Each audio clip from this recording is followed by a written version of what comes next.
And this? There we go. Oh, thank God. Okay. I was welcome to the Shuttlecast, everybody. I was playing Destiny the other day, and Right. you know, I've almost at 200 hours of this game, and I have yet to do a dungeon or a raid. Oh. What most people, what I've heard a lot of people say is that like dungeons and raids are like that, or the true game begins. You know, that kind of bullshit. Oh yeah, of course. The end game, so to speak.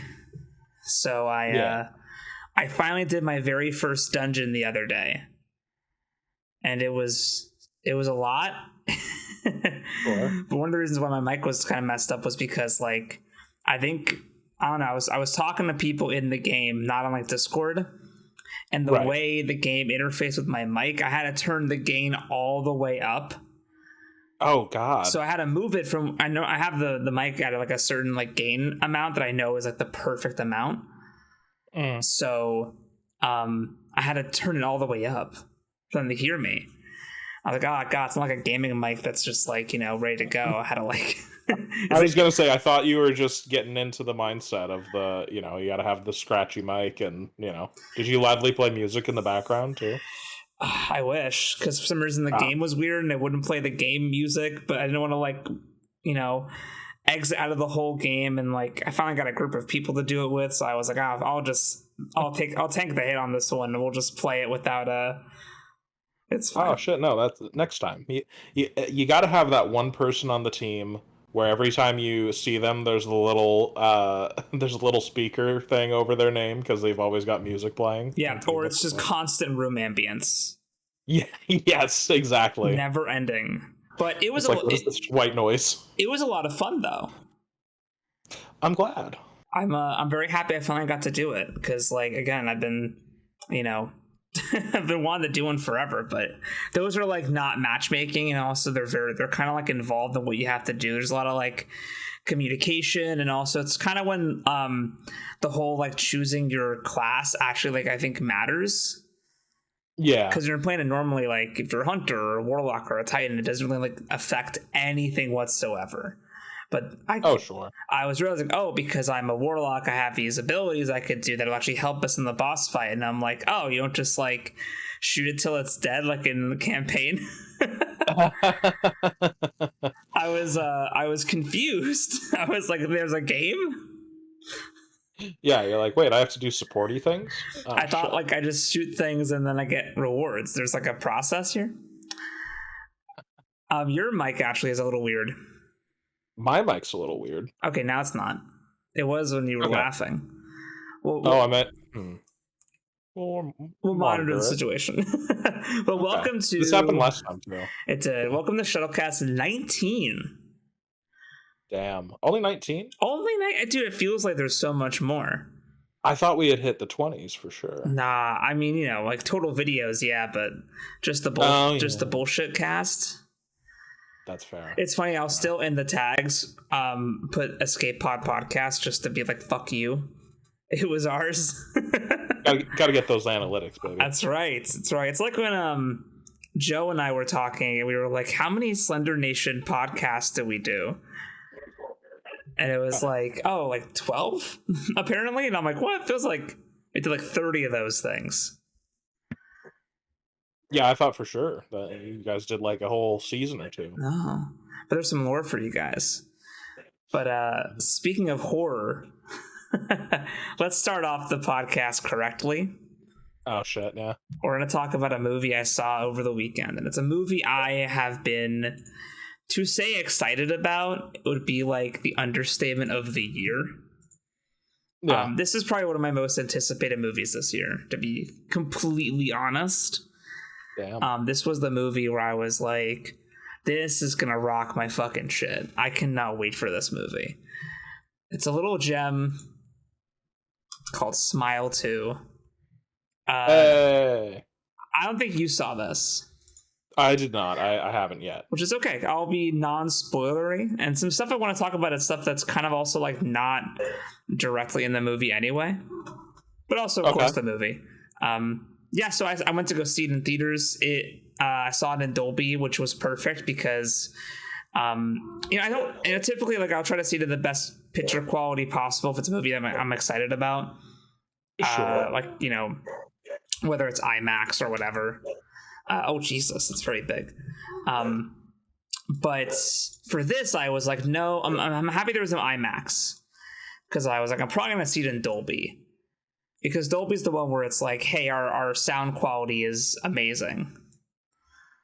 Oh yeah, and I knew that because and the seats. Oh yeah, especially the recline, if they work. Sometimes you get them in there. Yeah, the recliner though, hell yeah. I was very like, okay, that, but also like this movie, for those who don't know, it is about a musician as the main character. It's sort of like a funny thing where like it was like this and Trap were like the two horror movies this year that were about like a musician at a concert. But this is obviously the sequel to Smile 1, and oddly enough like does directly follow after the first movie. I was very happy but also sad. Yeah, that's so surprising to see, because I feel like this was a I feel like this was a more anticipated movie for people than the first one. But I feel like I feel like it's that weird thing of like Batman Begins versus The Dark Knight, where you and obviously I know it's called Smile 2, so it's more obvious that it's a sequel, but it feels like you would get a lot of people jumping right into it, so I didn't foresee it being like last time on Smile. Yeah, and I'm sure there is. And to be fair, the way they tie it in, I feel like you don't necessarily have to have seen the first movie. I feel like you should, because it's good. Oh yeah. But I know a lot of people are probably going to go into Smile 2 not watching 1. I think that's fine. I think, and it's good that it's a new main character, because I feel like a lot of people like heard Smile 1 was good, didn't give it a chance, and now that 2's coming out and it has a different like vibe and feel, they're going to go see 2. And then they'll probably backtrack to 1. I'm not like that. I have to I'm going to follow the order of progression. Sure. So that would never be me, but for good or for bad. So for this, yeah, it does pick up after the first movie, but you don't really have to know. It's done in a way where it's like, us seeing Smile 1 go, oh, that's why that's happening. But if you're just a newcomer, you're like, oh, that's creepy and weird. So it's good, but yeah, it's about the singer Sky Riley, and I feel like this is a movie where I want to talk about the marketing. I knew so much about this character before the movie started, which I feel like never happens unless we're adapting something or it's like a sequel with the same characters. But for a movie where it's like this character, it's their first appearance and it's in this movie, I knew so much about them before it started. I knew their name, I knew kind of what they were like and what their shtick was, solely due to how good the marketing was. So because this movie is about a singer, they actually have made songs for her. And on Spotify, or whatever you get your music, I'm sure, but I listen on Spotify because it's 2024. There actually is like songs from the artists in Smile, Sky Riley, and an album and everything. That's legit. It's 6 songs. One of them is like a piano version of another song, and man, they're like really fucking good. I have been listening to them for like months now. They're really fucking good songs. I'm very impressed. Hot take: they're better than the songs in Trap, which are by like.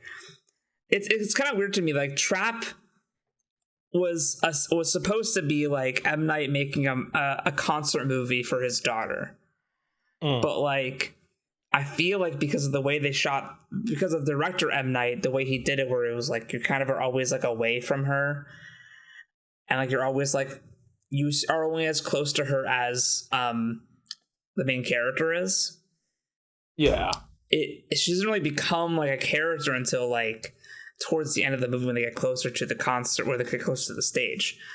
And I don't know, there's an emphasis on the music like there was with Smile 2. And I'm not sure if that's just my cat's just walking all over my keyboard. Do not press a button that I will regret you pressing, please. Oh, shit. Please. Oh, you are so fat and everywhere. I was waiting for a sound effect to go off. Yeah, he's now playing with a laundry ball that was on my desk. That's so cool. But yeah, I don't know. I feel like Smile 2's like portrayal of Sky Riley in the marketing was way stronger than Trap.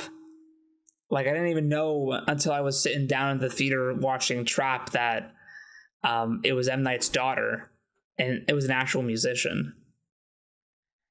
Yeah, I think I see the mindset for both, because for Trap, it's very obvious, but I feel like the approach he took was in a way to minimize the feel that this was a little bit of a Nepo baby project. Whereas Smile 2, and again, I haven't seen it, I'm not sure, but going off of Smile 1 and the soundtrack for that, like one of the big things in Smile is that ambience and that sound design. So I think it's very clever to make a full-on music focus, because before it's just that great music in the background that kind of pulls you in. But so to get it kind of on both levels in Smile 2 is pretty cool. Exactly. Yeah, it's like that's why seeing it in Dolby, not to be like a shill for AMC because I'm not, but like it, Cristobal's score hits hard. Sky Riley's music hits hard. Like Naomi Scott, who played Sky Riley and does the music and the acting, was phenomenal. I'd never seen her in anything before, and then I did some IMDb research and I found out she was Jasmine in the new Aladdin movie. Oh, hey, well, this is a big step up. But she was also Kimberly in the Power Rangers movie. Hey, the one I haven't seen yet. That's a lateral move. So do you know? Does she do music in general, or just like in like musicals, or? No, she does have her own like songs and EPs. Okay. Yeah. So we got a Hannah Montana, Miley Cyrus situation going on here. Yeah, she's actually a singer and also an actor.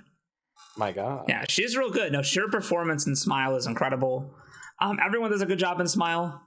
Kyle Gallner is of course awesome. Right. As our tie-in character from Smile 1.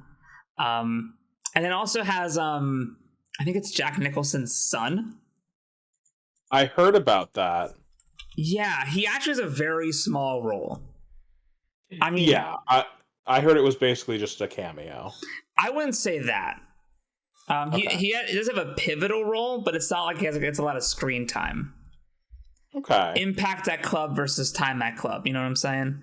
I feel you. He basically plays Sky Riley's deceased boyfriend.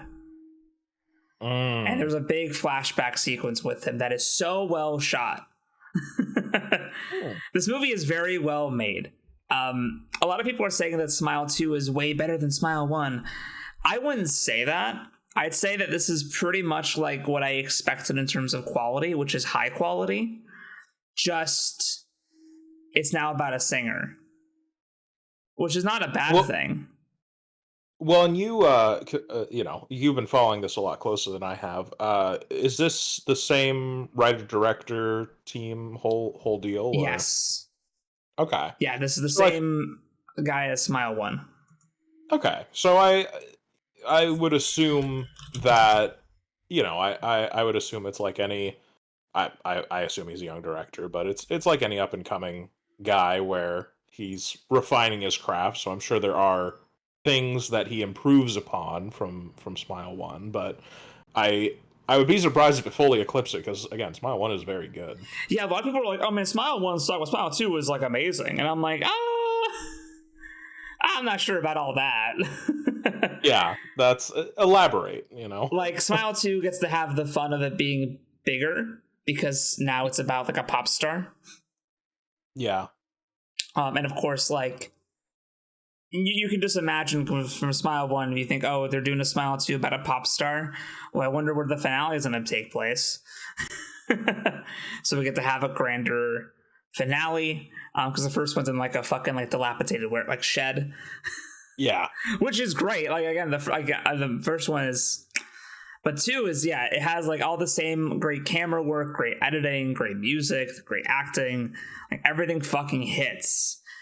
And that's the fun about, like, I think the horror genre and having a series like Smile, because I know they want to do more Smile movies, which I'm down for, because like it's a really fun, like horror I think is at its best when it's deconstructing a character, when it's taking a character and being like, what makes you tick, and how can whatever the horror is show your flaws. That's why like Silent Hill really works. That's why like Saw really works.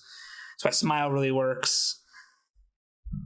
Is like, we're taking these characters and we're exposing like who they are through the vessel of a monster or a demon or a person, So Smile, like, I think has a lot of legs to run. If they want to like expand it out to other directors, other writers. This easily could get like a bit overbloated, but as it is right now, like having the Smile, creature, whatever is making the Smile. I don't want to be I don't even want to spoil the first movie because I don't want to like say too much. Yeah. Because I know a lot of people skipped Smile 1. I know I did for a long time because it's fucking called Smile. But like, it is about like trauma and this character's like deal through this like Smile thing. So it has room to grow, and I think maybe in a few weeks after you've seen Smile 2 and after maybe if Joe's seen Smile 2, we can talk about my hopes for a third one, because the ending was fucking insane, and I want a direct follow-up sequel. Like, I want to see the minutes after this movie ended. I want to keep going with this movie. Yeah, I mean, that's and they can also take that approach where a little bit of their viral marketing and stuff is able to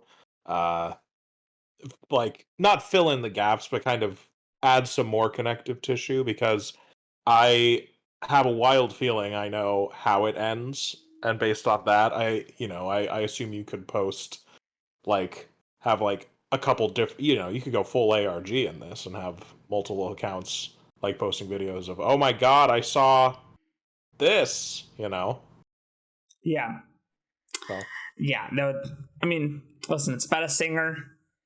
If you know the first movie ends, you gotta know the Smile thing how it wants to have the second movie end. Yeah. And the whole time you're like, oh man, can we get there? The one thing that actually pissed me off about the movie, though, was that every time Sky Riley tried to sing one of her songs, the Smile entity would fucking interrupt her. Oh man. As a Sky Riley fan, that was very messed up. I would be getting into a song and I'm like, oh fuck yeah, I'm hearing one of my favorite Sky Riley songs on Dolby.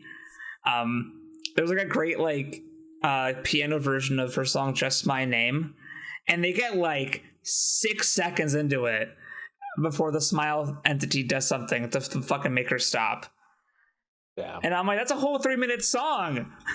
Can we get like a minute in? You gotta make the edit where it sounds like there's an audio issue and the song just continues on over what's playing. It just loops the footage we have, and I want a Sky Riley concert movie, honestly. There we go. Well, hey, I was going to say maybe Smile 3, but I don't know if she makes it to Smile 3. So I think no matter what happens to her in Smile 2, I think Smile 3 should have more songs just for fun, like other characters listen to her music on the radio. There we go. You know what I mean? Like, keep it alive. She should just be like part of the universe forever as an excuse to make more songs. There we go. Like, I don't care, man. Give me more of this shit. I've been blasting this. It's been like my work music. I love it. You gotta check out the actress's songs. Maybe she's got other stuff. They're good, but this, like, you could tell they got like a good like songwriting team. Okay.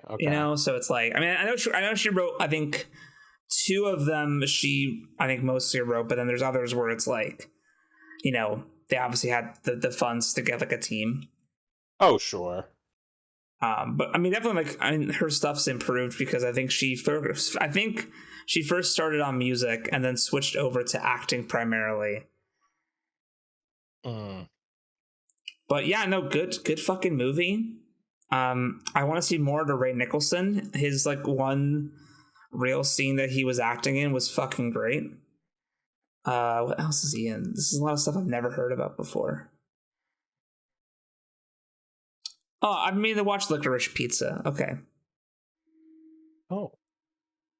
I mean, I've seen The Benchwarmers, but I don't really count that as a role. He was kid catcher #1, game 2. I was gonna say he's got to be pretty young for that one. That's early 2000s. Let's look at you started acting in 2018. Oh, okay, all right. Yeah, I want to see more. So yeah, he was good. He's still got time. And it has Lucas Gage, who's in a lot of good stuff. He was in Dead Boy Detective. He's in the upcoming movie Companion, which is like has Jack Quaid from The Boys. Okay, and it's a horror movie. Yeah, it's got good shit. Anyway, go see Smile 2. Of course, I highly recommend it. Marketing is so good. Movie's so good. Like, oh my god. And yeah, and if you can splurge on Dolby, I do recommend it, especially for that title drop. You're gonna feel it in your fucking like soul. Like when the Smile 2 logo hit with the music sting, I felt like I was ascending to heaven. It was like when I saw the Evil Dead Rise opening like title scene. Yeah, that shit hit like crack. Let's see. I also watched another. I mean, if you want me to keep going, I could. Yeah. If you want to go through what you watched this week, or I can hop on what I watched. It's another new horror thing. Okay. But as I talk about it, I want you to figure out why your microphone has like a weird static thing. I have a weird static thing? Sometimes. Oh, god damn it. I don't know what it is. Maybe reset some stuff. That's the plan. But there's a weird thing that happened this last week. And it's really bizarre. I don't know why this happened, but a new show came out starring Markiplier. Oh yeah. And some of you might be thinking, a what? But yes, Markiplier was in a show that came out this weekend on Amazon fucking Prime of all things. It's called Edge of Sleep. And I watched it because I enjoy Markiplier as a creator. I'm not like, I wouldn't say I watch every single video he does, but he's a lot of fun to watch. And I'm really excited for his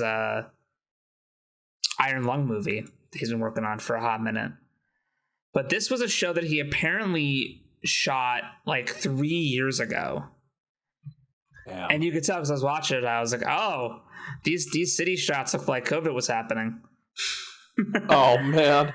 Because how else could they afford the city being empty? Yeah. And it's apparently, I always heard it was, in the lead up to this, I heard it was based on a podcast. And I was like, what? Like, do they tell like spooky stories or something? But no, it's an audio drama. It's just that thing where they keep calling audio dramas podcasts for some ungodly reason. Does audio drama still, does that sound like too old? I think so.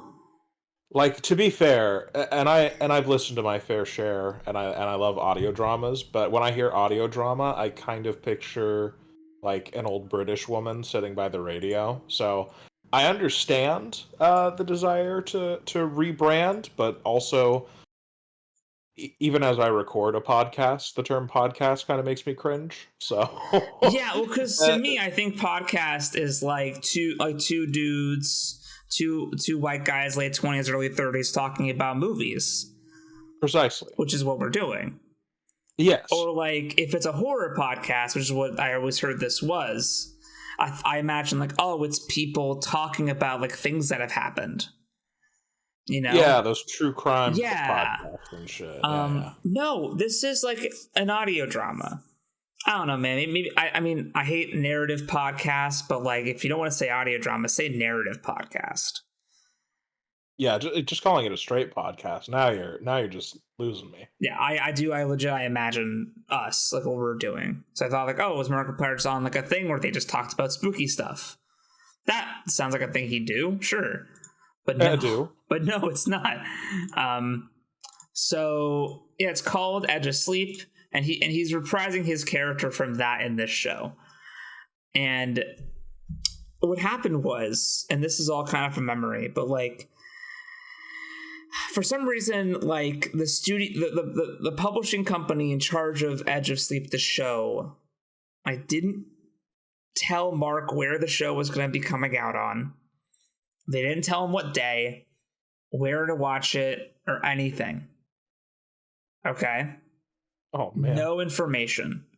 And also it was sort of like basically hinted at that like the success of this show will determine his distribution rights situation for Iron Lung movie.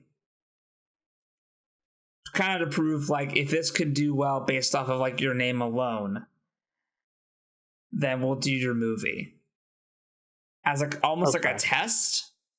Yeah, which is so like, I think we're past the point where we have to legitimize YouTubers, honestly. Like, I think that's like some 2014 behavior, in my opinion. Because there's a fair amount of actors and stuff nowadays who like came from YouTube. Absolutely. And I mean, like, I'm not saying like open the floodgates for all of them, but Markiplier has a very big following. Like that's like saying, this PewDiePie guy, I don't know if he's a draw. It's like, well, regardless of what you think of his content, the man like owns a large portion of the world. Yeah, it's really weird that like we're being like, I don't know about this, guys, when like I know for a fact a lot of like casting directors nowadays, like you have to have a certain follower count to get certain roles.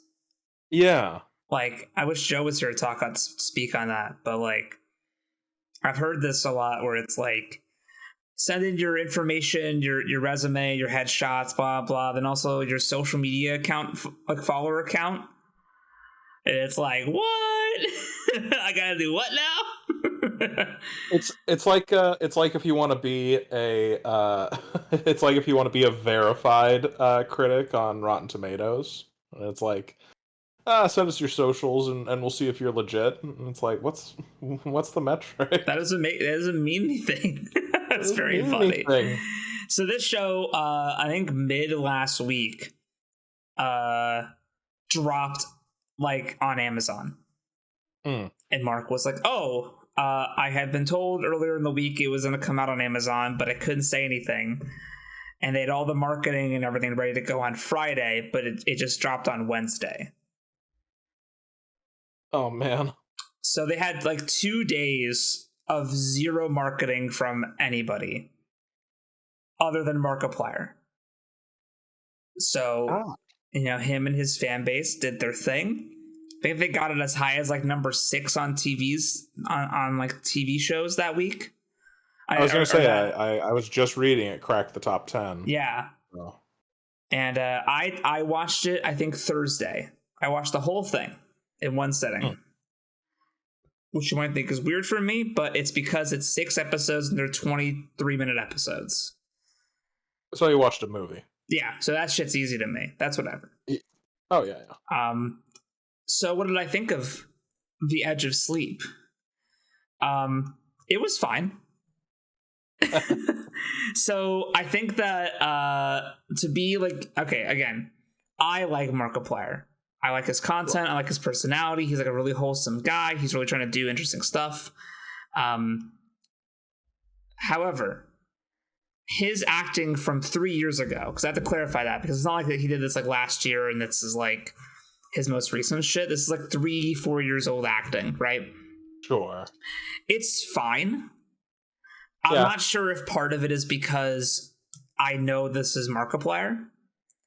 He got credited as Markiplier.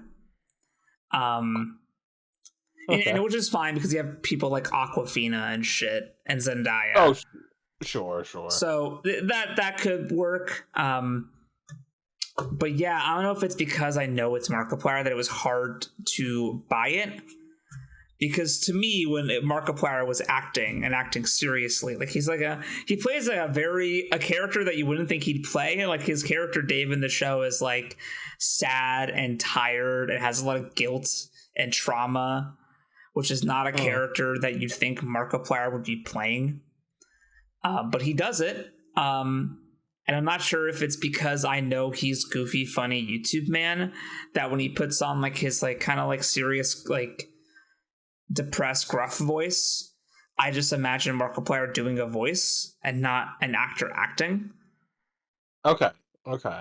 So I'm not sure if it's like a me problem or if the performance is just not amazing, but just like serviceable. Because I think it's a serviceable performance.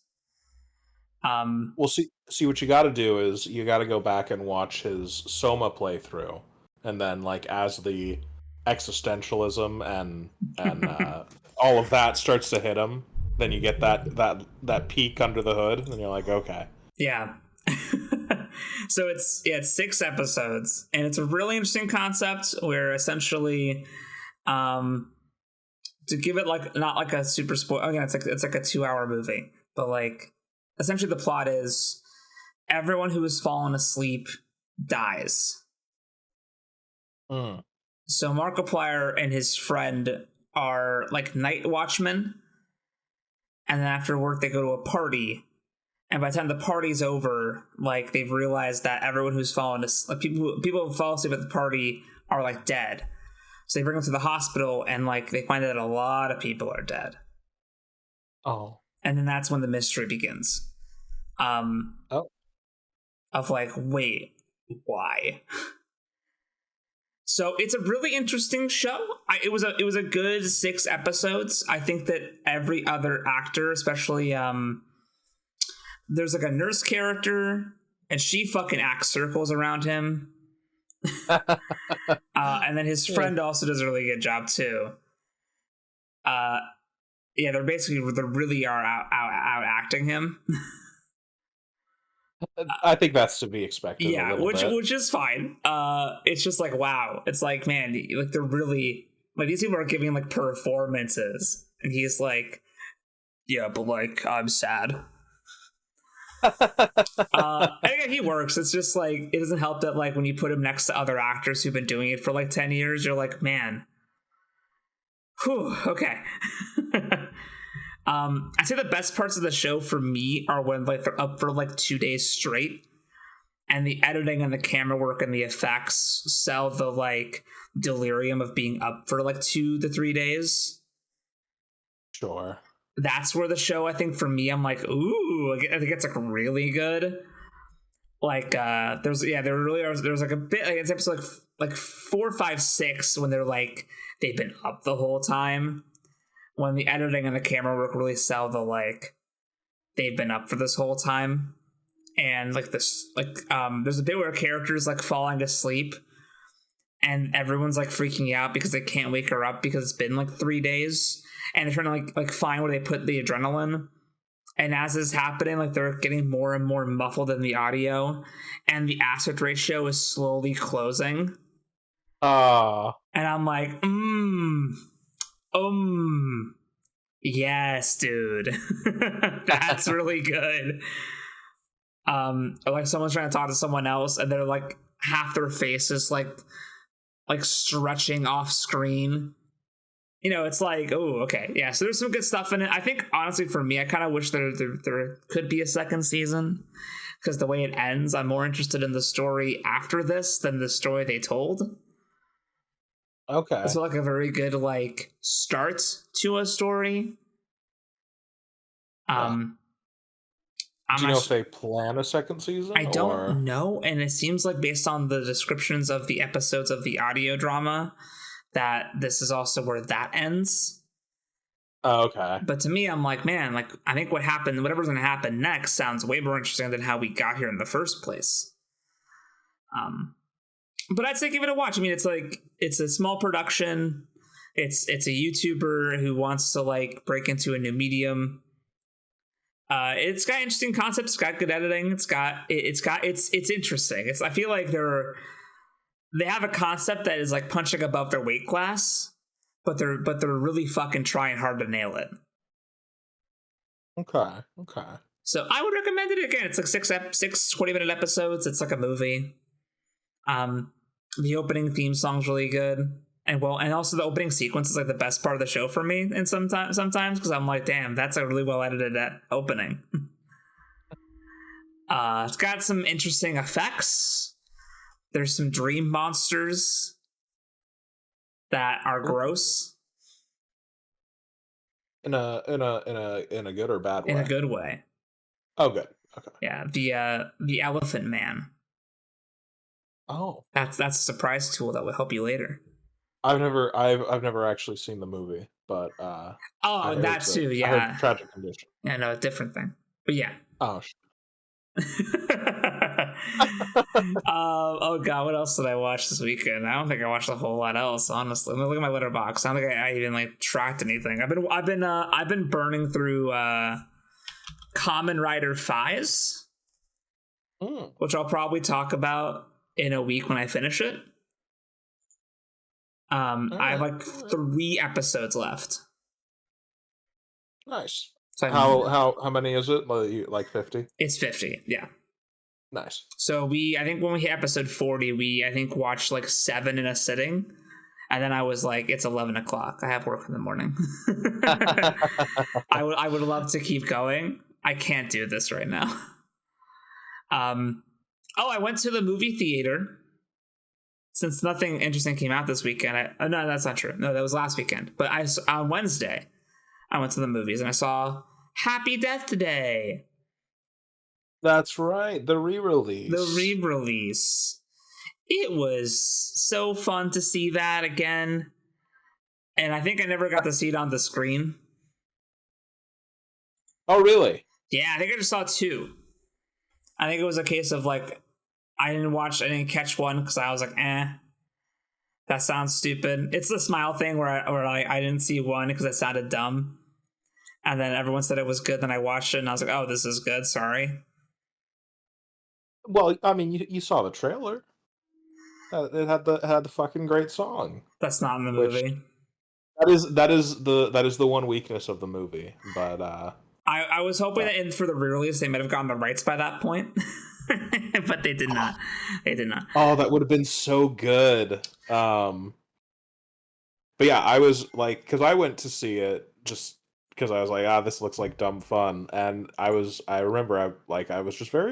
surprised at how much I enjoyed it, and I immediately was like, Jessica Roth is great. I hope she's in a lot more stuff. And then, she went on to be killed in American Utopia, and I'm like, fuck you. Man, dude, that's such shit. They did her so dirty. That's such shit, man. They had their worst character kill their best character, and I was like, okay, if you didn't want me to watch, you could have just said so. What's so like, for those who don't know like about American Utopia, as a small aside for fun, because I fucking hate American Utopia. Utopia is a British show that's 2 seasons long that was canceled, unfortunately, but I'd say it has a very like solid ending, even though it's kind of a sad ending because there's no more.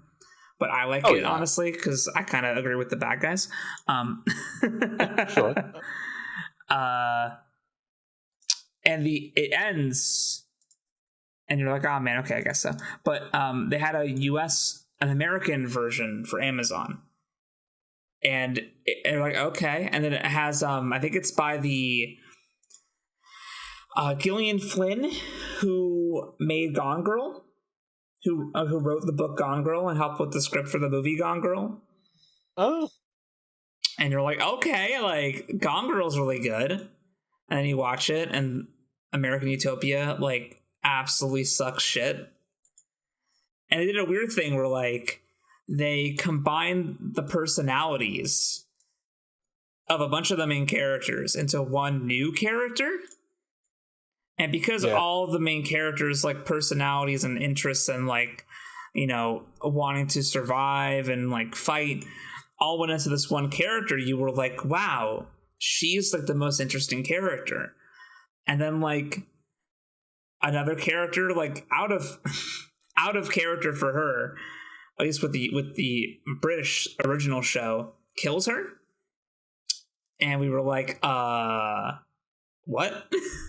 Yeah, we didn't take into account that the American version of her was just a dumb shit, so that locked it in. Fuck. God, yeah, it was bad.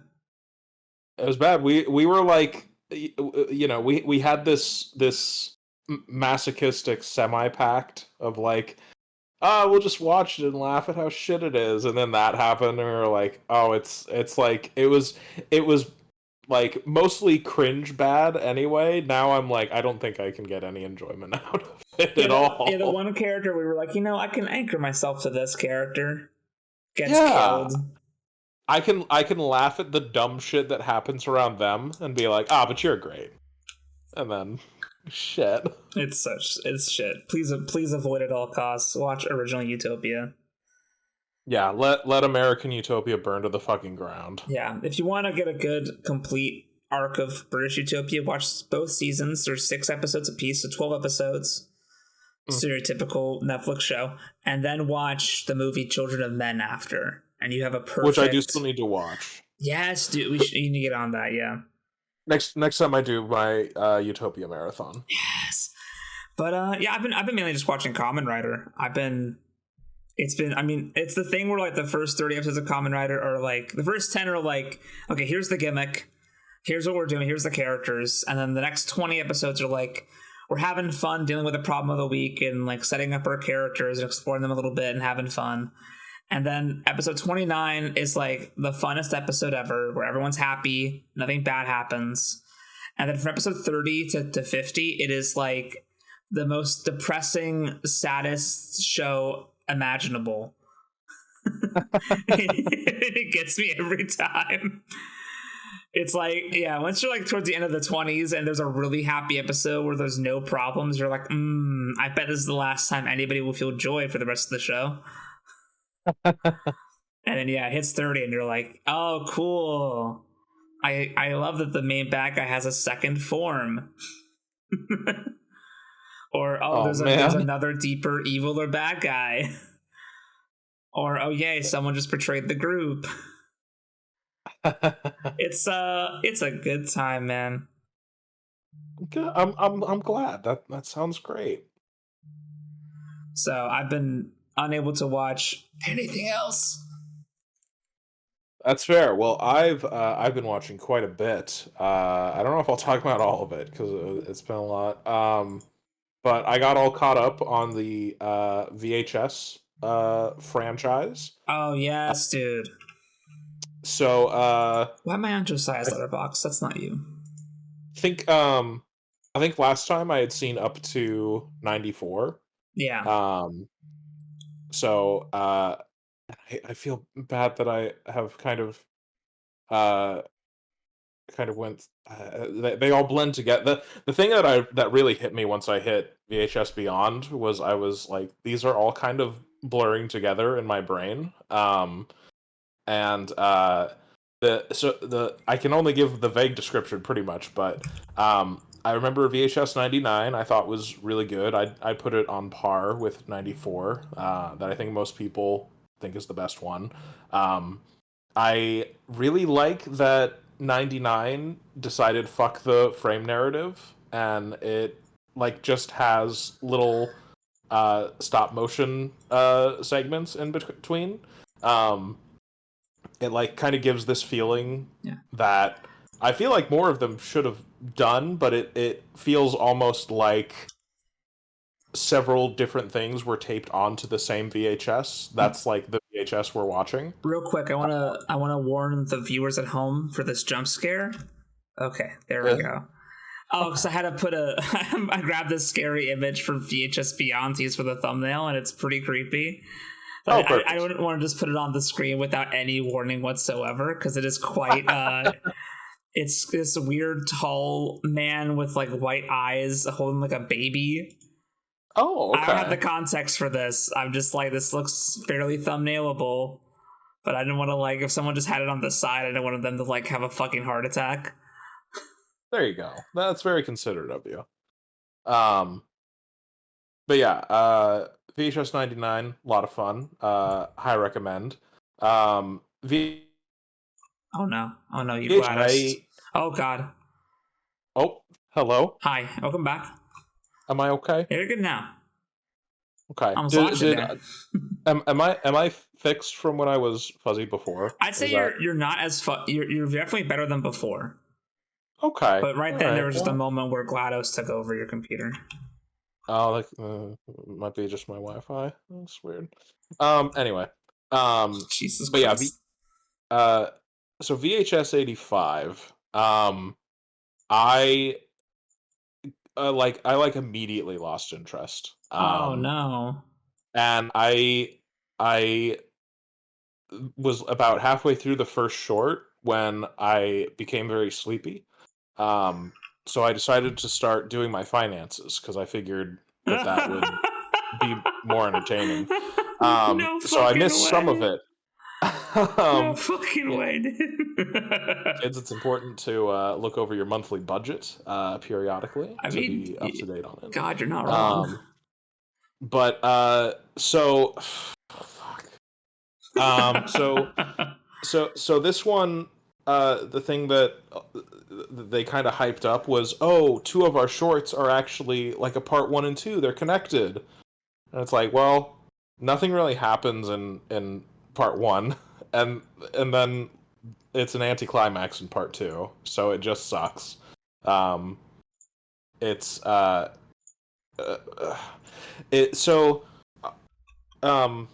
I don't even want to talk about them. What happens? It's okay, man. Don't do what I did with ABCs of Death. But I also had a lot to get off my plate. There's a lot of trauma that happened with that one. I will say that one of the shorts in VHS 85 is a spin-off from The Black Phone, which is another film that I watched and what the fuck did you just say to me? Yes, one of the shorts in VHS 85 is a spin-off in the world of The Black Phone by the same director, I believe. And it sucks. You gotta be kidding me. Yeah. And to be fair, I didn't really like The Black Phone either.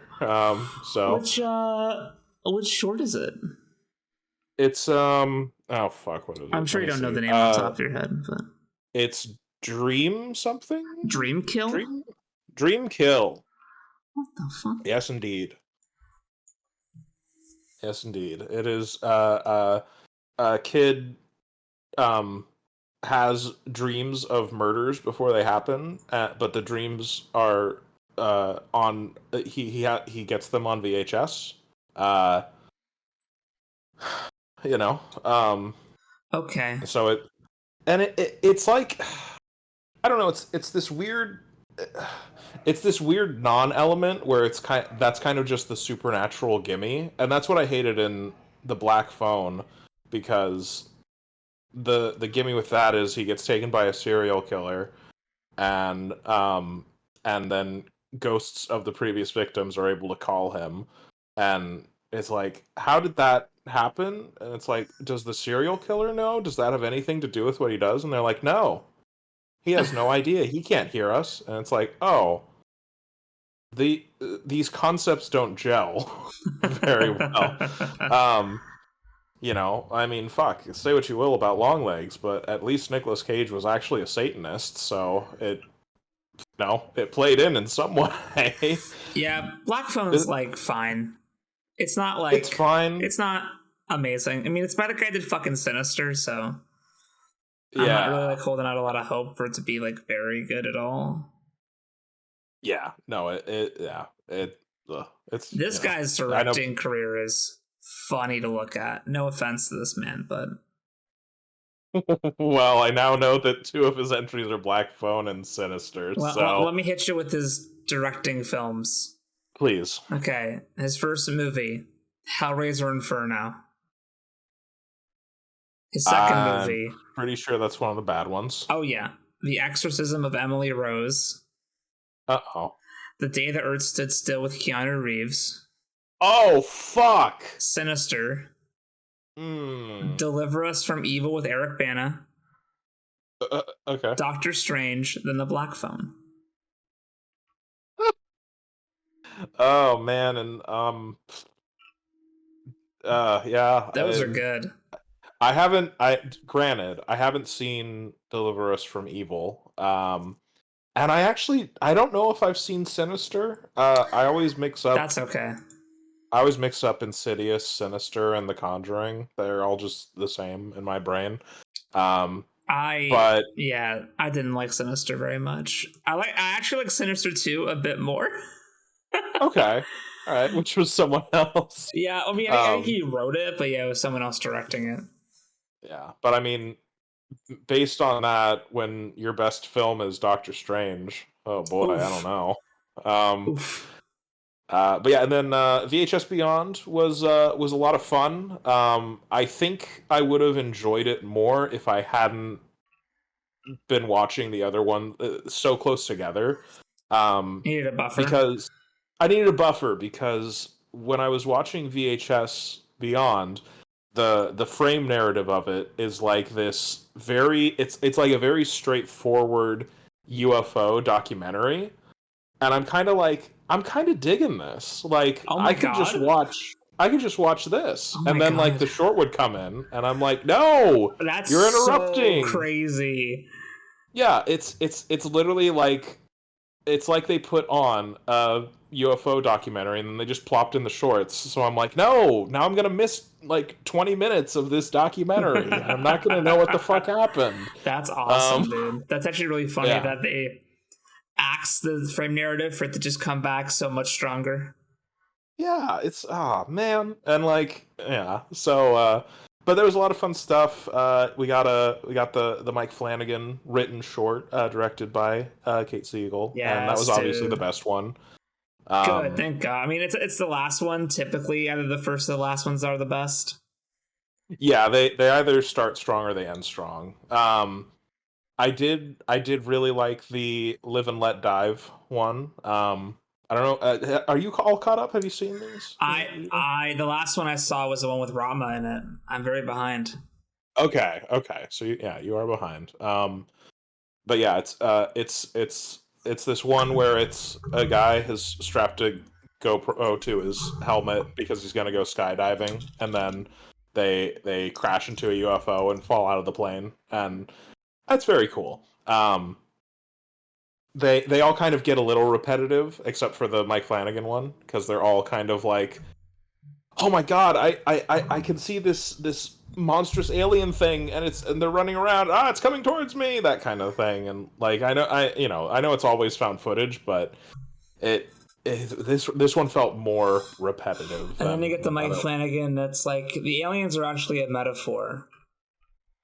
Yes, precisely. The horror is who you become, and it's like, oh shit. And that was a nice cleanser from Justin Long's one. Fur Babies. I'm excited for Fur Babies, which is just a ripoff of Tusk. And it's fine for what it is. Oh my god, the Kate Siegel one stars Alana Pierce. That's very funny. Oh yeah, she was good. Do you know what it's about? Have you I seen? don't know shit. Every time I'm on the wiki page for it, I am scrolling past the synopsises. Okay, I And will I not am my elaborate. eyes are glazing over as I scroll, and I'm just reading the names and the directors and writers, and that's about it. Okay, all right. Yeah, Yeah, I will avoid summarizing that one because I'll let you experience that I one. only care about the Kate Siegel, Mike Flanagan one. Yeah, no, that's I would explain like the core concept, but that kind of it's very simple. So like once you know, you kind of know everything. Yeah, Um, so I'll leave that be. Um, but I am also but hey, did you I'm know that they already announced another VHS movie? VHS 8, which I don't know if that's actually what it's going to be called, No, but I'm sure they'll think of a gimmick. yeah. The thing that's weird to me is that I think starting from VHS 94, they're all released as Shutter originals, and none Yeah. of them are on Shutter. So, What? I remember watching the one with Ratma on Shutter. oh really? Yeah. I tried searching Weird. from your account that I'm bumming off you, Hey, listen, and man. It's like $50 a year. We gotta use it. oh, that's very reasonable. No, they're all on AMC Plus, and I'm like, what the fuck? Weird. That's weird. Um, Okay. yeah, don't make no sense to me. That's you know what? Sure. Well, it's kind of like how it's like how the Sandman show is technically a Warner Brothers production, but it's released on Netflix. It's not on Oh yeah, Max. Yeah, it's like why are we doing this, guys? or Um, it's like how Disney killed off the Netflix MCU shows, and then Netflix lost the MCU shows they produced, and now they're all on Disney Plus. It's yeah, like, oh man, god, that's pretty funny. it's Um, very funny to see. do we want to bum off of the fact that Mike Flanagan and Kate Siegel did a short on VHS to talk about the newest Mike Flanagan news? Yeah, what's he up to? What isn't he up to? Jesus Christ. So, Mike Flanagan has been, it's been announced that he's doing a new Exorcist movie. Right, It has right. been confirmed that it is not going to be a remake because he's like, that would be silly. It's already perfect. Sure. So, but he wants it to also be like something new, interesting, and the scariest movie he's ever made. So Yeah. to me, it sounds like Blumhouse came to Mike Flanagan and they said, "Hey, our last Exorcist movie bombed. You are amazing. Here's a check. Here is the Exorcist name. Make us a good movie." And he's saying, "Okay, I can do that. You're giving me money." So I'm sure whatever this is will be very good. Because I know Mike Flanagan could do. I feel like Midnight Mass is sort of like an Exorcist type frame device, but just with vampires. And Mike can do ghosts very well. He's done vampires. He's done aliens apparently now that Beyond has come out. Yes. But demons are a new, interesting realm for him. He's done possessions though. I think Oculus was a possession story. I forget what the thing was in Before I Wake. That might have also been. I think that was like a spirit. I forget. It's been that's I think my like least favorite Flanagan one, but it's still a Flanagan joint, so it's good. Fair. So I'm interested in this, but the newest thing that was announced was that Mike Flanagan will be executive producing for Amazon a Carrie show. Oh yeah. Carrie White. So Scary. interesting. 8-episode show with Amazon. So there's some interesting things about this. So it's announced that he's executive producing. So he doesn't technically have to write or direct any of the episodes. He doesn't have to. He could just be like giving an okay, making sure it's running smoothly. You know what I mean? Sure. But he also could be writing and directing stuff. But so on that front, it's like, okay, so I know like for his shows, for the most part, he's pretty hands-on. I think the most hands-off he ever was Bly Manor, which is still really good. I'd say like the weakest of the 4 shows. I don't really count Midnight Club because that's kind of hitting a different audience. Sure. His like YA-ish one. It's a whole different beast. But like, you know, the 2 haunting shows, Midnight Mass and Usher, I feel like Bly is the weakest because I feel like it has the least mic touch. Sure. But still great. I still love Bly Manor. It's still really good. So hopefully this is... I feel like I would like it if Mike just kind of made sure that, like, the shit didn't smell. Sure. And I would want him to be more, like, hands-on than, say, Chris Nolan with Man of Steel. Yes. Yeah. You know? Yeah. I'm not sure if he'd be writing whole episodes, but definitely I think he'd be looking over scripts. Oh yeah, if he's not a little bit in the writing pit, I'd be surprised. So I do want him to focus on Dark Tower. Yeah, and I want him to focus on Exorcist. So mildly nervous, small amount of fear, but interesting because they're taking a novel that is not very long at all. No, that's been what, thrice adapted now into film. Yeah, like Carrie is like 56,000 words, I think. What does this say? Carrie. Fuck, hold on. Help me. Carrie, 60,000 words. Okay. So, like, for comparison,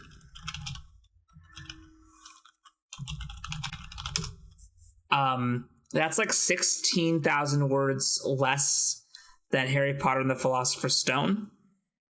And you can argue that I like using Philosopher's Stone, Sorcerer's Stone as like the gauge of like accuracy to page and word count with a movie, because Philosopher's Stone, Sorcerer's Stone cuts like not a whole lot from the book. It's a pretty 1-to-1 adaptation. So it's kind of like my barometer. And that's like a little over 2 hours. And that does like, I say 90% of that book. So like taking a story that is 60,000 words and spreading it over 8 45 to hour long episodes scares me. Yeah, they're going to be taking some liberties.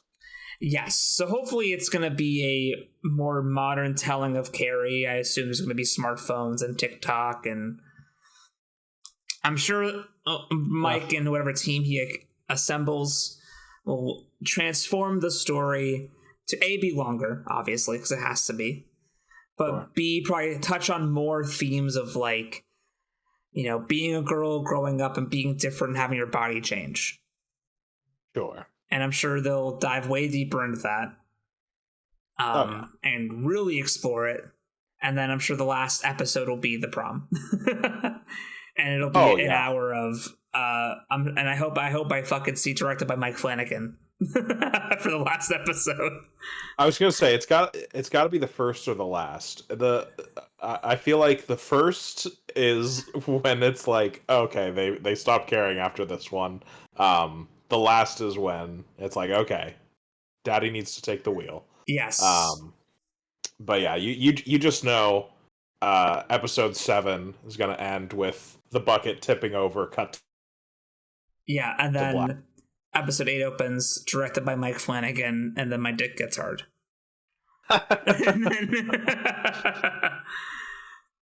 So I'm interested. I'm worried, but also I think The Haunting of Hill House is also a very short book that was made into a season.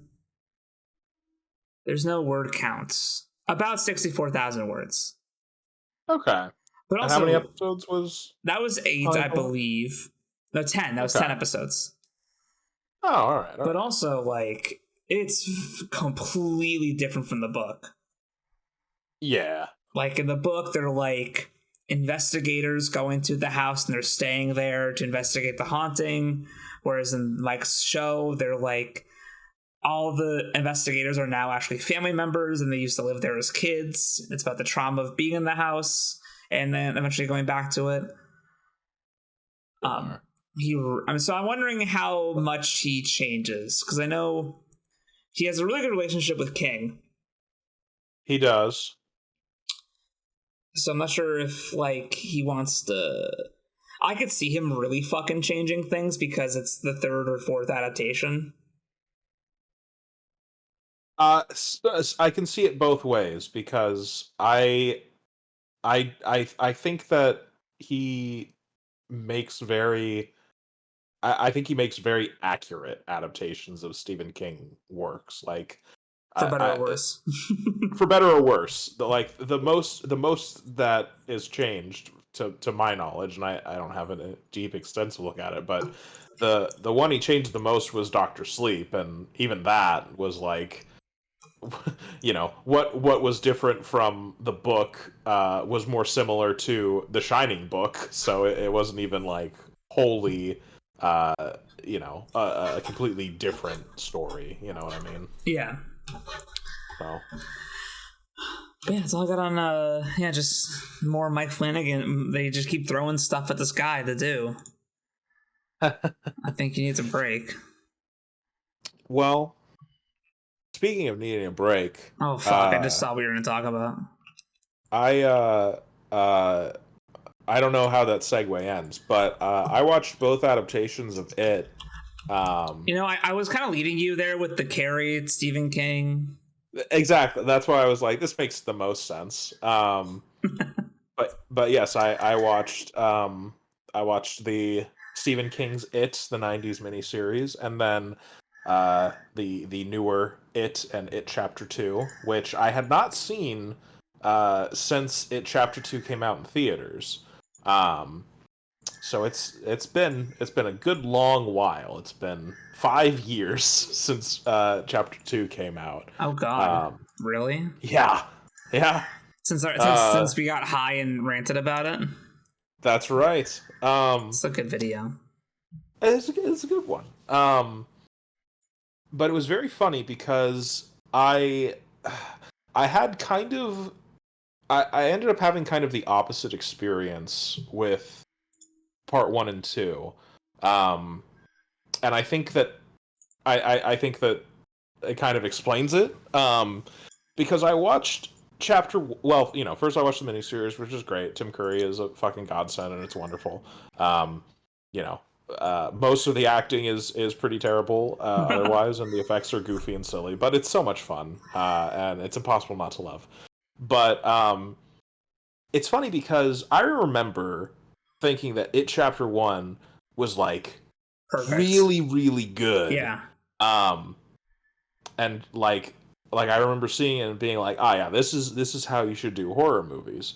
And upon this more recent rewatch, I was kind of like, this actually kind of leaves a lot to be desired. Interesting. And I think I was more conscious of stuff because I had just watched the miniseries, but yeah, I could see how that could make you really see like when you have to direct a 1-to-1.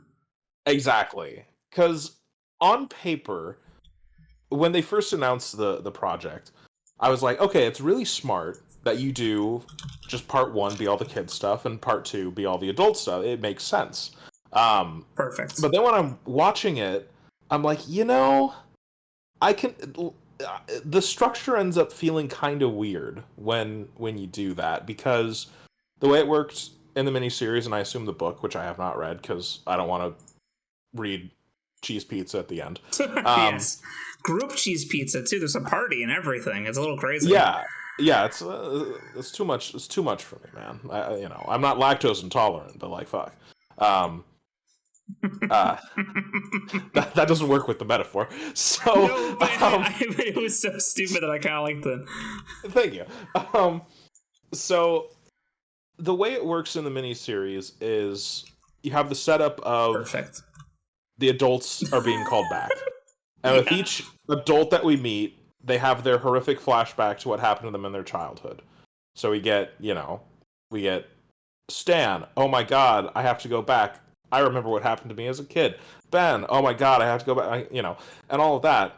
And when it's just the kids stuff, it ends up being kind of weirdly repetitive, where it's like, here's my encounter with it, and my encounter with it, and my encounter with it, and they'll each have like their own individual encounters, and then they'll meet up, and that like it.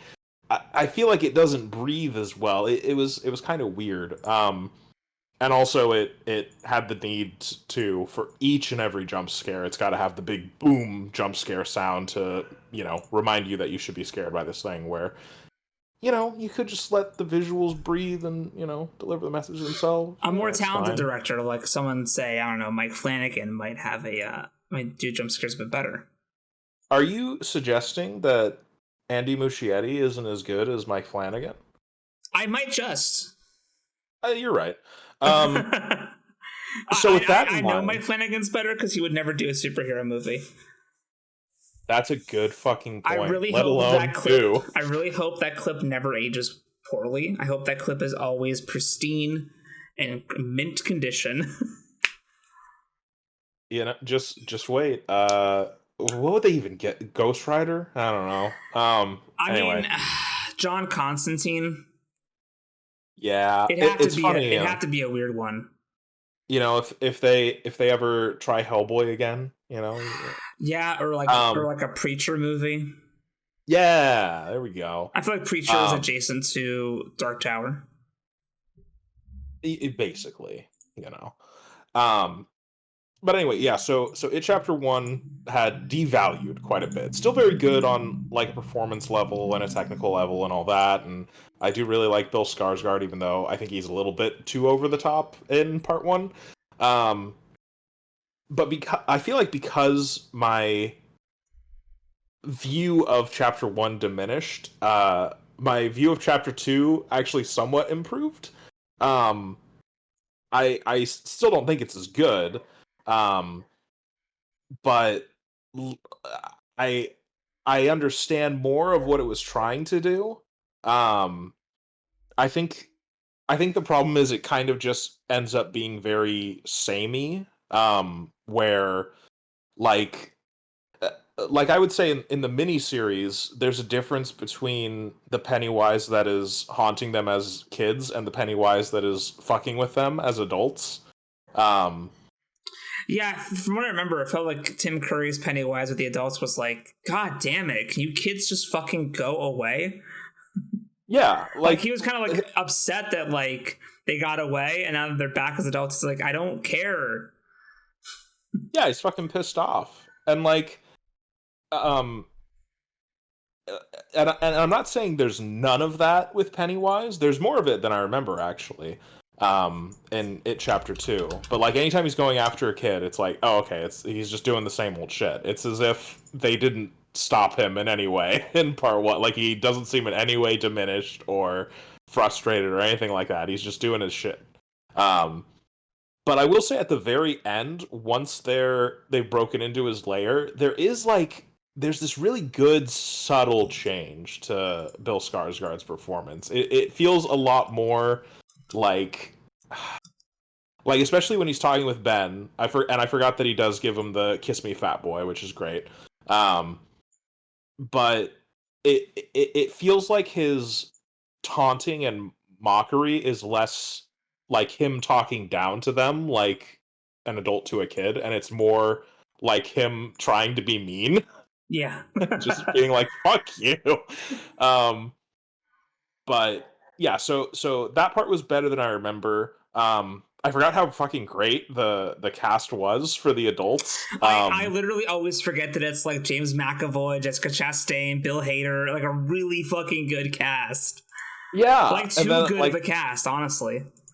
And like I don't know the actor for Eddie, but he fucking looks just like Eddie grown up, so he's fucking great too. Yeah, James Ransone. He's in things. He's in things? He's in Sinister and Black Phone, that's right. Oh shit. Well, I won't hold it against him. Hey, he's also in Generation Kill, so it's okay. I haven't seen What? Okay, well, all right. I will hold that against you. I still love you. Okay, that's good. Mm. But yeah, I like Well, the dude, Joel cast is he's really in good. Dreamkill. You don't remember him in Dreamkill? No, I don't. And that's probably for the best.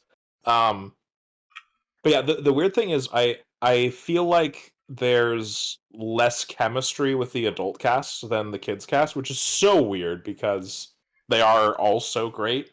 Um, but yeah, I don't know. They just didn't click in the same way, and I know part of that is the story. But like once they get back to Derry and they're all in it, they're supposed to be pretty much in the groove. Yeah. Um, and also I just don't like, and it comes across as very realistic because this is what adults do when they're scared, but they'll like crack jokes and kind of awkwardly try to laugh things off. And like I understand why you would have them do that, but when you're doing a horror movie and your characters do that, it it doesn't, like you are sabotaging the horror, you know.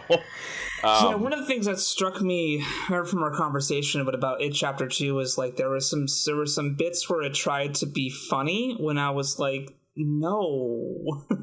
Like yeah, the bit with oh my god, this is the part of the movie where I remember I literally was like, oh, this is a bad movie.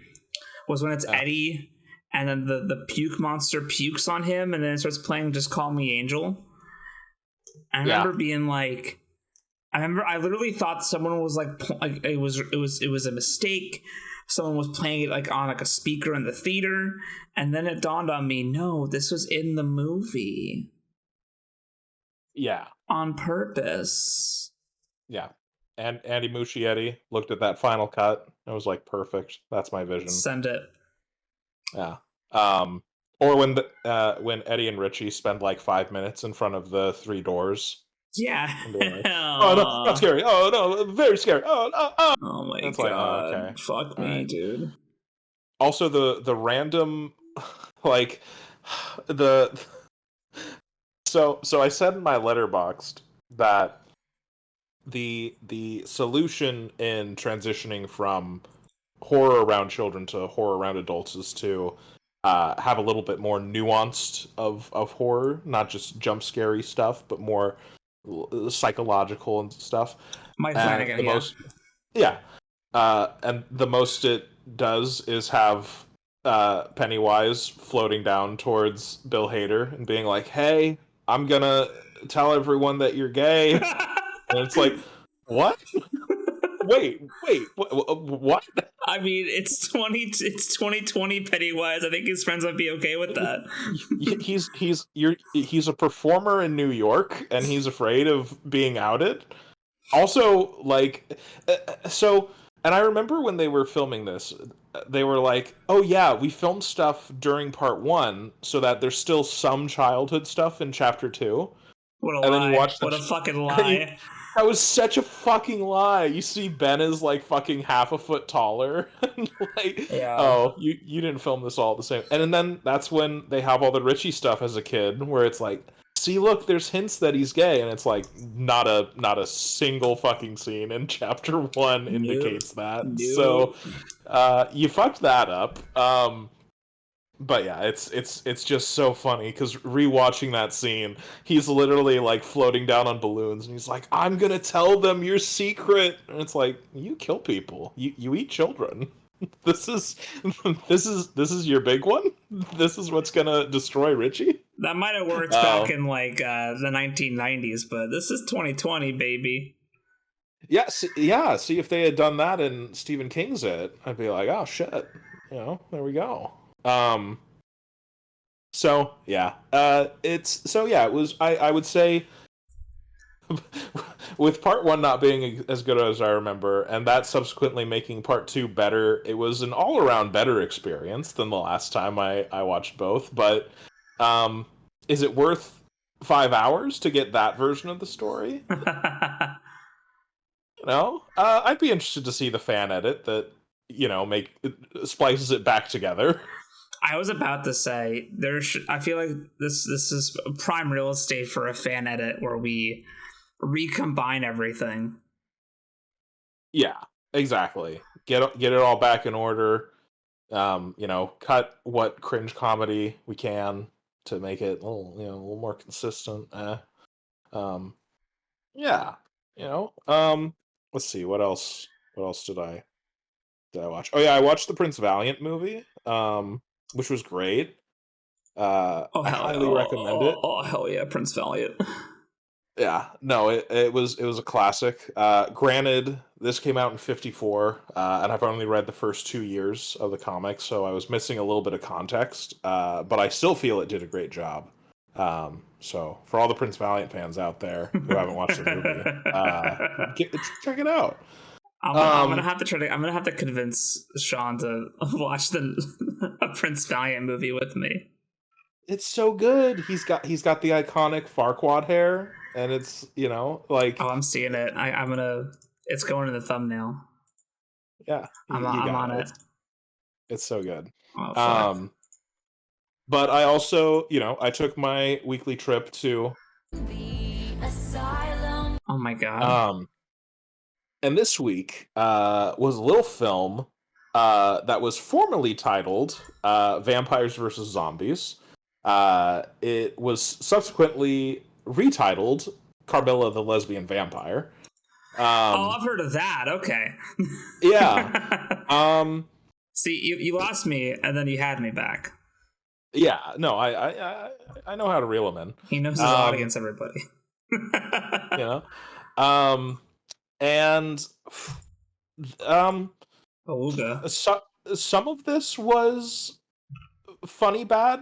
Most of it was boring bad. Oh no. We hate boring. Once you get past the first 5 minutes, you realize that they are just going to reuse the same stretch of country road over and over and over again, and stop at the same gas station 2 or 3 times. Are there any that's great to see. Vampiric lesbianic activities? There are. Okay, well at least we have that.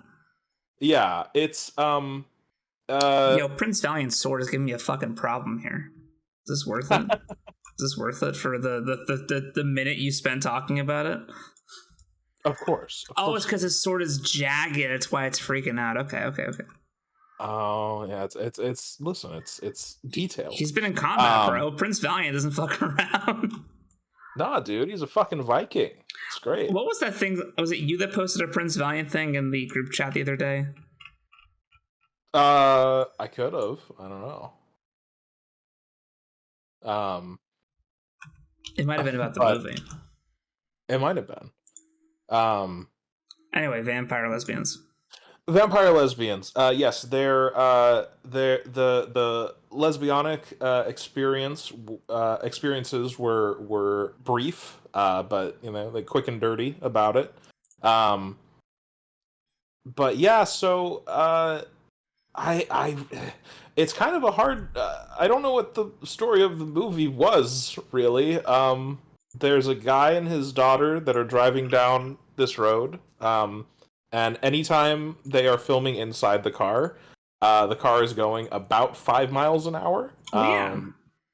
It was funny to see. But there's a zombie outbreak. Wait. That they hear about on the news. Okay. That's right. Sorry, it's vampires versus zombies. It's not just... It's vampires versus zombies. Yeah. I'm sorry. It's okay. That part is very brief, to be honest. To be honest, I will say I don't remember any actual fights between vampires and zombies. So that could be part of why there was a retitle.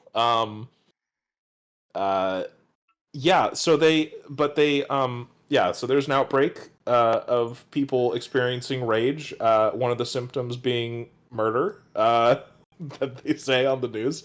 And they come across this car on the side of the road where there is a woman and supposedly her 2 daughters. And one of them is tied up in the back, and they're like, why is she tied up? And the mom's like, oh, she's sick, so she's got the illness, so we gotta keep her there. but can you take my other daughter while I deal with this? And they're like, okay. And so they drive away with the her, and it's Carmilla the lesbian vampire. And that's about it. Like really, it doesn't feel like anything happens. I would go into more, but that's kind of all I got. So I'll move on. Good. I can't find a good photo for the thumbnail anyway. No, that's fair. I got nothing. The other film I watched from my miscellaneous recommendations and online findings was John Carpenter's In the Mouth of Madness. Yes. Which is so fucking good. Featuring my favorite name for an author ever, Sutter Kane. That's a really good name. That's the best name. That's ever. Yeah. Like, I'm sorry. Suck it, Stephen King. Sutter Kane is like, I'm mad that like it's a character and not like someone's actual name. Sutter Kane is the Chad Stephen King, with Stephen King being the soy jack. That's the well, difference. you see, I've made you the soy jack and me the Chad, so your argument is pointless. Honestly, it's a really fucking amazing. It's such a good Stephen King ripoff name that's better than the name Stephen King. It is. They beat him at his own game. Get fucked. But yeah, In the Mouth of Madness is absolutely fantastic. I've been wanting to see it for years. So to finally have done it is great. Now I understand the intros to Medicur's Internet Insanity. It's perfect. That's right, because he uses him in the theater. Yeah. Yeah, and he does the "I'm not insane." Yeah, I very very simple. Honest, probably the best depiction of Lovecraftian madness without actually being a Lovecraft movie. It just introduces it right away, where it's like, how do you measure sanity and insanity? And it's like, what if the population becomes insane and you're the only sane one left? Aren't you the insane one? And it's like, oh fuck, oh no. But yeah, really good, real simple story. There is a book that Sutter Kane has written that people read, and it makes them lose their mind. And everyone's going to read it because everyone reads Sutter Kane, so we're fucked. And I love it. There's a scene. So Sam Neill's the main guy, and he's fucking great. He gets locked in an asylum. And he is telling the doctor about this and everything to expect. And then I love his doctor's like, what about for people that don't read Sutter Kane? And Sam Neill's just like, there's a movie. And it's like, oh fuck. Yeah, so that was great. Again, so far, in all that I've seen, John Carpenter is great. He doesn't make bad movies. So in your specific worldview, yes. And in my specific, I'm so happy for you. John Carpenter doesn't miss. I can't believe it. I mean, it's part of an amazing run. Like, that's part of his like, Big Trouble Little China, Prince of Darkness, They Live, Mouth of Madness, Escape from LA run, which is like so goated. That is setting the world on fire. That's actually, no way. I'm sorry. LA is the bad one. I always forget. This is the last good John Carpenter movie. I'm sorry. But what a way to go out, man. That is, it's not that he's going to start making bad movies, but it's like it's like James Gunn plopping his nuts on the table and giving the MCU their last good movie before going to make DC. Fuck, dude. That was Guardians so good. 3 was like too good for Marvel. I couldn't believe it, to be honest. It was weird, man. It was yeah. No, yeah, Guardians of the Galaxy Volume 3 is a masterpiece, and I'm so glad that there is at least one trilogy in the MCU that is solid throughout. Yeah, because there's no others. There's no others. It's kind of crazy. The closest would be Captain America. Yeah. I flip-flop on Civil War often. But, I mean, fuck, Iron Man, Thor, Avengers. It's no quite one else has a unfortunate. trilogy, I think. There is Spider-Man, which I didn't see the third one. it's better than the second one. Oh, okay. I mean, I like the second one, actually. Oh, really? That's Yeah. my least favorite. So, I mean, I Yeah. like it, right? You know? sure. Yeah. I get you. Deadpool, pfft, Oh, fuck, yeah. it was so close. When I was So fucking making close. my my MCU list, now that I have that because I can't stop myself, I was like, God, do I need like Deadpool is that weird entry where it's like, do I need to include the trilogy now, or can I just Deadpool ruins things by lieu of it makes you have to watch all the Fox X-Men and also Elektra and Daredevil and Blade. Exactly, yeah, and I already added in the Spum C. I'm like, do I need to include It's bad. Fox's Marvel films? No, I wouldn't include Deadpool, man, No. because like it really is like just the final everything that's not MCU Marvel like finale, which is depressing because it sucks. Because it's not very good. But I wouldn't count it. I mean, what for Thor being in one shot? I wouldn't count it. Yeah, you're right. Yeah, I don't know. Oh man, Ant-Man and the Wasp. I never saw Quantumania. But also, Ant-Man 1 and 2 weren't very good to begin with, so it's not like you're really salvaging there's not a good trilogy to start with, you know? It's kind of like even if Sam Raimi's third Doctor Strange is really good, it'll never be a good trilogy because 1 exists. Yeah. And then 2 is good, except they made him shove in the Illuminati scene, which really ruins a lot of the movie. I think there's more wrong with it than Illuminati, but I will let bygones be bygones on that. I'm sorry, there's a Deadite Doctor Strange who speaks in a pirate accent. It's a good movie. I understand, but they fight with music. But unfortunately, I also watched WandaVision, so all the sympathy they try to curry for WandaVision really hurts. Multiverse of I was in Mouth of Madness. Multiverse of Madness. Yeah. Fuck. Speaking of Marvel, let's do this for a sec. No. I'm sorry. We have to do this. I started it. I got us onto the Cape shit, so. Yeah, it's okay. Well, I mean, listen, you know, Fantastic Four First Steps is looking good from all the behind the scenes shit that gets accidentally leaked of them being on real locations and stuff. I mean, it looks good. Yeah. I mean, I kind of listen. The cast is goated as fuck. They're doing the retro futuristic 60s. I mean, it's hitting all the right buttons for me. I hate to say it. I'm gonna go see it.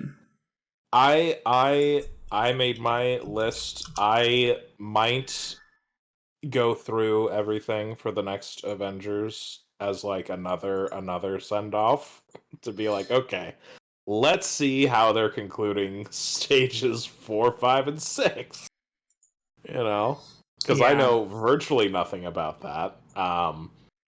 You know, it's rough because phase 1 through 3 is so much denser. There's so much shows and shit, and then phases 4 through 6 don't have as much show stuff, but most of it is also not good anyway.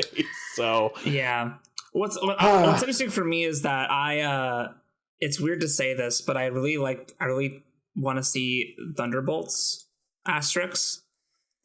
But that movie has bewitched you. It really has. I don't know. I think it's because like it's so weird that I'm like, they could maybe like not be giving this a whole lot of like studio attention. I might just say whatever, and I might just accidentally be good. Like how Guardians is too good to be in the MCU. I feel, yeah. It's like, wait a minute, did no one like check and tell them what to do? So they accidentally made a good movie. I have a hope and a prayer that that's what happens with Thunderbolts. That's okay. To be honest with, obviously, I don't think anyone's been to the movies as much as you this year, but yeah, buddy.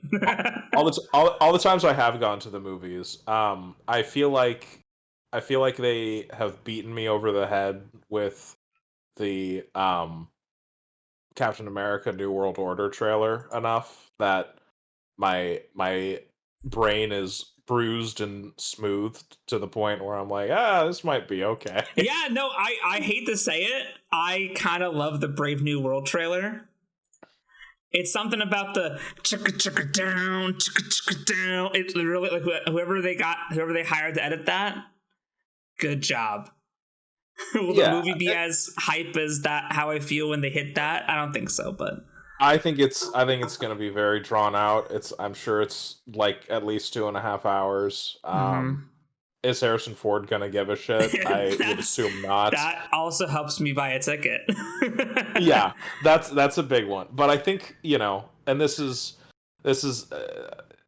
It's all the MCU has now. It's accessing my nostalgic childhood brain where I'm like, Captain America was my favorite of the Avengers, so I like Falcon. I like, I want to see what he's up to. Yeah. So, I like Anthony Mackie, so I'm cool to watch a movie starring him and Harrison Ford. That sounds like, on paper, you tell me, hey, there's a movie coming out that stars Harrison Ford, Anthony Mackie, and Giancarlo Esposito, and I'm like, oh, really? Okay. And then you hit me with, it's Captain America 4, and I'm like, oh, I mean, okay. Listen, I just want to see Harrison Ford in that ghoulish halfway through the Animorphs transformation.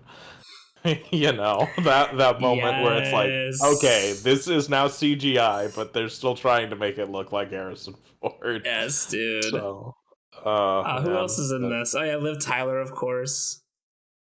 Oh wait, she is? Yeah, apparently. Oh shit, that's cool. Tim Blake Nelson. Yes, dude. Man, they're not, and they're not going to give the Hulk a goddamn thing. Nope. I kind of want to watch it more now. Oh man, Carl Lumbly's in it. He's really fucking good.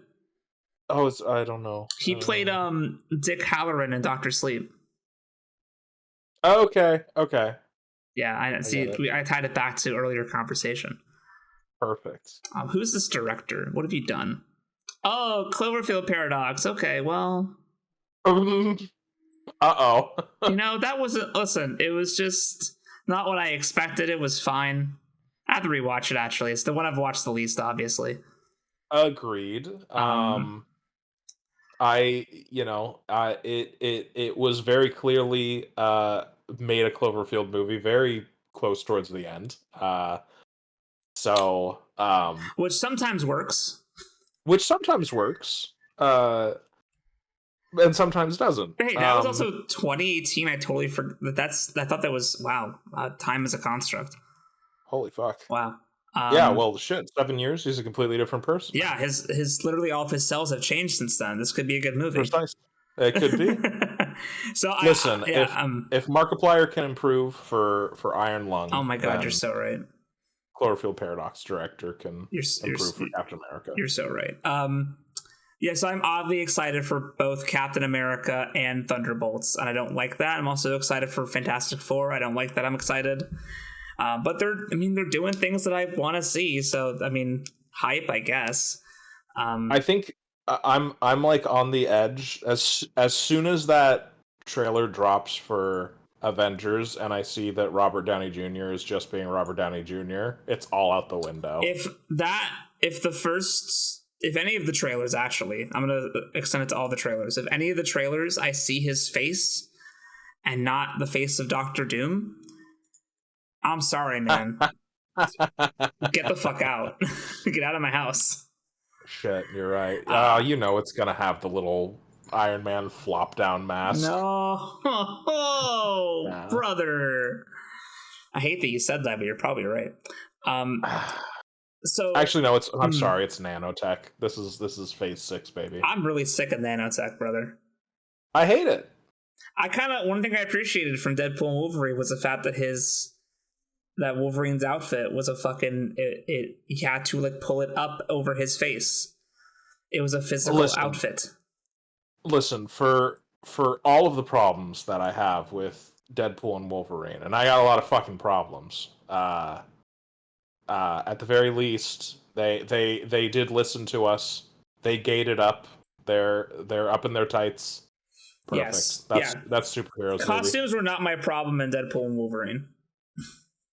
No, although I still hated his mask, but still. That initial shot was bad. It soured for a while. It did. Yeah, no, I hate it. But I don't know. I mean, I guess if I'm gonna rewatch the MCU, I might end up watching that again. So I don't think you should. And I this is from the guy who watched it twice in theaters. I understand, but at the same time, I'm watching. If I'm gonna watch through the Netflix shows and the Hulu shows, I do want to watch Hawkeye and Moon Knight and Miss Marvel. Actually, they kind of, I don't know. I think I'm interested now that I've had some time away. I kind of want to go back and see what was happening with all those Marvel Disney Plus shows. I'm interested. I'm trying to. I think I'm interested in revisiting the Falcon and the Winter Soldier. Yes. Curious. Trying to think. I can't be fucked to watch Loki. I'm sorry. Yeah, Loki's not what I'm interested in. What if there might be an episode or two that's like, that's okay. Yeah.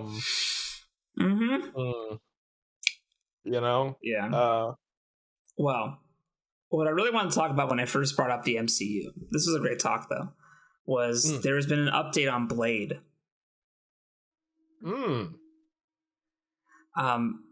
It has been removed from the release schedule of Marvel. Oh, fuck. So it has been removed from the 2025 release schedule it had been penciled in for. God damn it. It has instead been replaced with Predator Badlands, which is, I think, done already. Another day. Wait. But that's... Oh, because that is Disney? Yes. Okay. Yeah, man. Woof. Son of a bitch.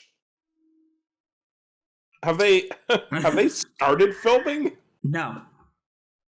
Oh my god. No, they have let's see.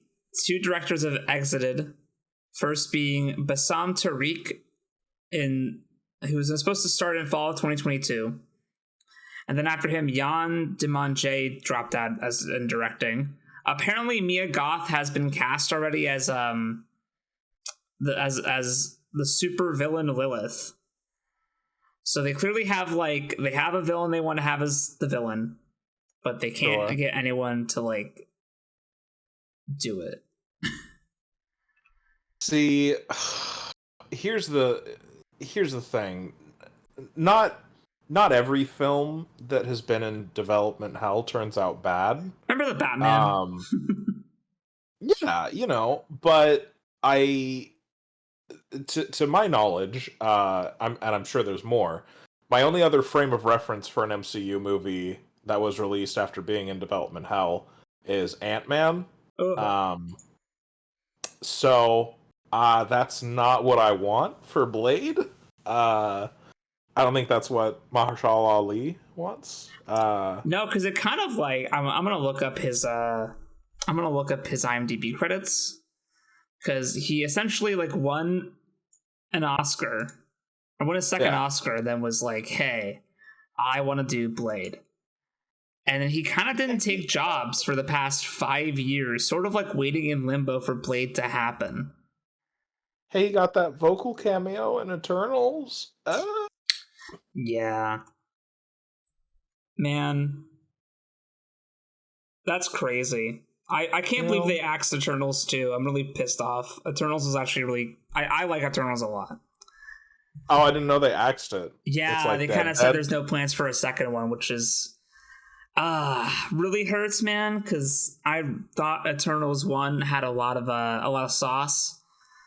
I feel like if no offense to what's her fucking name, Angelina Jolie, but she kind of threw her weight around to get more screen time, and her character did kind of like affect the movie negatively. It's like my one problem with the movie is like either her character stuff should have been held off for another movie, or should have been more of a focus. But it's in the middle. Oh, and it really towards the end when you realize, oh god, wait, we're not going to give this any time. It's like, man, I wish you just didn't, or you did harder. But the rest of the movie is really good. I like it a lot. I'm one of the 3 people who like this movie. That's okay. I think that's the problem, because I again haven't seen it. Wasn't interested in seeing it, so I can't comment on the quality, but I can comment on the reception, which was not good. So it's telling a different kind of movie. It's not. It's being very different from the typical Marvel film you see. And I think because which I appreciate in theory. Yeah, I feel like it's that once I found out after the movie that Angelina Jolie was like, I'm having such a fun time, I want to have more of a role, so they expanded her role. I was like, I could tell. Yeah, because everything else was very solid, and then you get to her character and you're like, not quite as solid. So, well, what's weird is because I feel like the 2 pretty definitive duds of later MCU were, as far as like box office and everything, were Eternals and Shang-Chi, and I know that Shang-Chi is getting a sequel. I think that did okay. It did okay. But like it's getting a sequel, and apparently the director of that is also doing the 4th Spider-Man movie. So interesting. I don't know. Well, I know. Again, I didn't see it, so I feel like an issue might be that because it's like, and it's a thing that Marvel has to do to keep it going, but they're bringing in new characters, and you have Shang-Chi, who's like definitely from a different like cultural background, and the sort of the appeal of the Eternals is like it's a group of characters who are like immortal and also from very different cultures of the planet. So I feel like Joe Bob and the kids aren't really excited to go see that as they would be to go see, like, I don't know, Spider-Man. yeah Right. It's sad. I mean, Eternals, I think, tried a lot of interesting things. It just is sort of weighed down by I wouldn't call it an ego, but more like I feel like she wanted more, and then they didn't push back enough because she's Angelina Jolie. I feel like they didn't want to like lose her or whatever. I don't know. I wasn't there obviously, but it just feels like, man, it was so close to being like really really good, but it's just good. Sure. And also it was a weird concept, weird characters. No one knows them really. Yeah. I know people like to say like, oh, before MCU, Iron Man was not that big of a character, but he was still fairly big. Like, you still kind of knew who Iron Man was if you didn't like really know him before MCU. Whereas sure. Eternals, it's like, who the fuck are the Eternals? Yeah, and I mean that's the weakness of a cinematic universe that is adapting comics. You've kind of done all the big stuff, and we're pushing 16 years since Iron Man. So I don't know. I don't know. I think I feel like they hit Infinity War and Endgame, and they just didn't have a plan. Like they didn't realize that they needed to treat that as a harder reset than they did. They were kind of just like, okay, well, we've lost Iron Man and Captain America and Black Widow. We've lost like half of the people that we established over this. But we'll just keep doing what we're doing, and we'll phase in some new people. And it's like, no, you kind of have this needs to be a rebuilding process. You kind of got to go back to basics. But it's a mess. It is. It's a weird situation to be in. But I feel like, I don't know, man. I feel like I was thinking about this the other day, probably because I watch like so much Kamen Rider, which is like, fairly like low budget, but really interesting stuff. You don't have to watch all of them to get the full story. And I am reading through the X-Men very slowly, but I am reading through them. And I think that kind of struck me was like, it'd be interesting if they tried to took a more like maybe smaller scale, lower budget approach to superheroes. I doubt they would, but it'd be fun to see like, maybe heroes where it's like, what am I trying to say? But it's like they have their runs of TV shows, and maybe they don't have like the hugest budgets, and they come together for like the bigger movies as like big events, because you're essentially adapting these comic books that are like meant to be read serialized week to week, and you're adapting them into like these 2-hour movies, and I feel like that's not always going to work. Sure. I don't know. I think a different approach would be interesting, but they have this system set up that I don't think they want to change at all for anything. I think that the most that they'll do is the shit they're doing with the Disney Plus shows now, which, those are proliferating. Thunderbolts is going to be a Disney Plus movie. Essentially, yeah. Essentially. So, right? Is it going to theaters, or is it's going to theaters? I thought it was going straight to Disney No, Plus. the fun gimmick of it is that it's essentially like characters who've had a lot of development, not in movies, but in Disney Plus shows, are now getting their own movie. Oh, okay. So this is Defenders. Yeah, / characters who've been kind of forgotten. Sure. Like the Winter Soldier. Well, no, he was in his own show. He was, but what's he done since? Falcon and the Winter Soldier was like 3 years ago. It's true. Yeah, U.S. agents from Winter Soldier. Taskmaster from Black Widow. Who was one of the worst parts. But Ghost from Ant-Man and the Wasp 2, or Ant-Man 2. God save me. So it's. Did they get David Harbour back? Isn't he doing his thing? Yeah, he's a Red Guardian. Yeah. From Black Widow.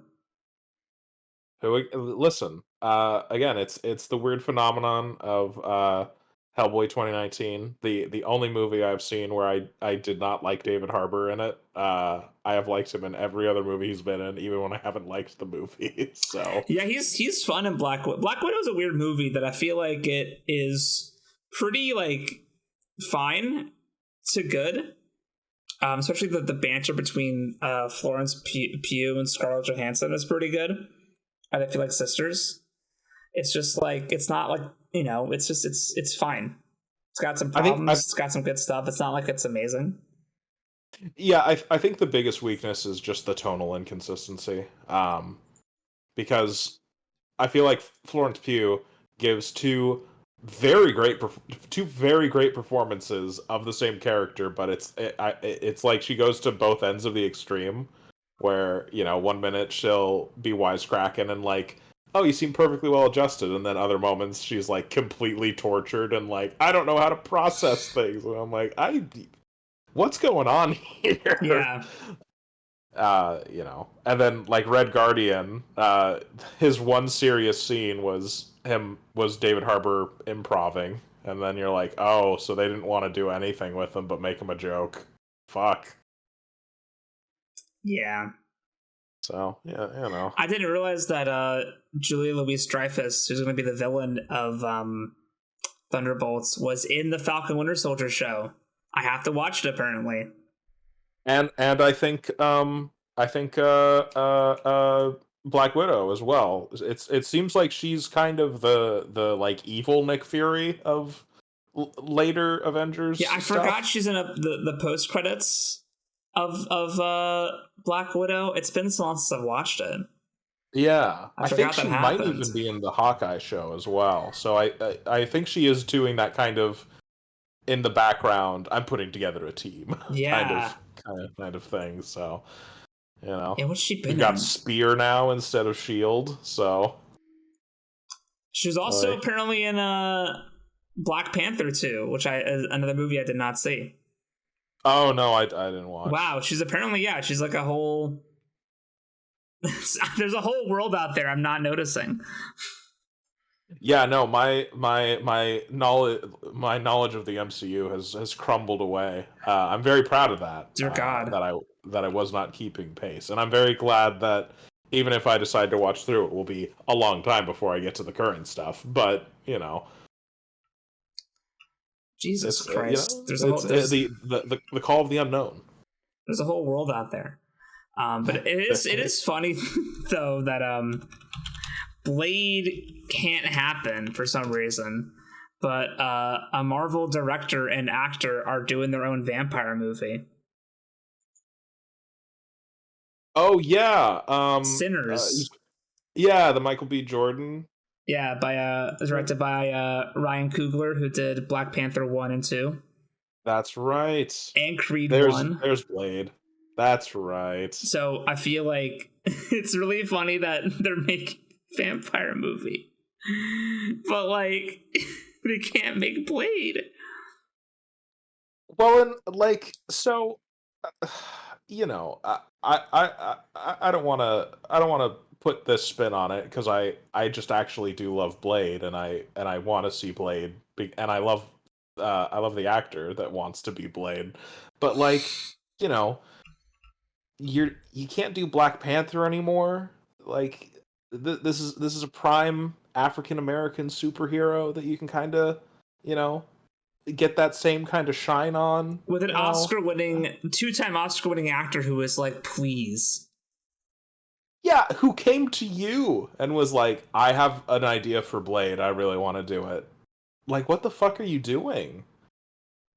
It's bizarre. Man's pushing 50. He can't do it forever. Yeah, it's really bizarre. I don't get what the holdup could possibly be. I mean, I get that, like, okay, he says he wants to be Blade. COVID happens. Okay, that sucks. I get it. Yeah. Two different strikes in the industry. Okay, I get it. But two directors leaving. That's when you're like, oh no. Because I can forgive, oh hey, COVID caught us up, and then there was strikes. I'm like, okay, you know what? Fair enough, man. Yeah, I get it. You probably want a lot of people in your vampire movie being vampires in the club. Go back to the club, and so you can't do that when there's a pandemic, and then the actors are striking, so you can't get them, and then I get it. But man, it's been a while since all that. Yeah. What are we doing? It's very bizarre. And now it being off the release schedule is like, ooh, buddy. Yeah, that leads me to think that is it just straight up not happening? I feel like if I was Mashahar Ali, I might want to like sue. Because I know he's denied roles because he's like, no, we're doing Blade. Yeah, this is like the opposite of what happened with Robert Downey Jr., where almost certainly Disney set out to sabotage his career when he tried to leave the MCU so that he would come back. Whereas Mahershala Ali is like, I'll sabotage my own career so that I can be in the MCU. Yeah. And then they just You know what Chuck role he turned down because he was like, no, I'm doing Blade. what was it? Commissioner Gordon in the Batman. Ah, fuck. You know, the film that came out 2 years ago? So they must have been filming it 4 years ago? You know whose sequel is coming out before the first Blade comes out? That this film already has a movie and then also an 8-episode show premiering right now, and they're also in production for this. They're pre-production for the second movie. And you can't get your one movie that is literally a dude kills vampires in a trench coat. You can't figure that one out? Wesley Snipes came back as Blade before That's, Mahershala dude, Ali it's real beat bad. Blade. And made fun of the fact that his movie hadn't come out yet. Yeah. It's that's insidious. I'm like, it makes me sad, man. That I've been waiting for this movie for like 5 years. This was like, I feel like after Endgame, I was kind of like, okay, I'll come back for Guardians of the Galaxy Volume 3, and I'll come back for Blade. And I got one of those, so fuck. You did.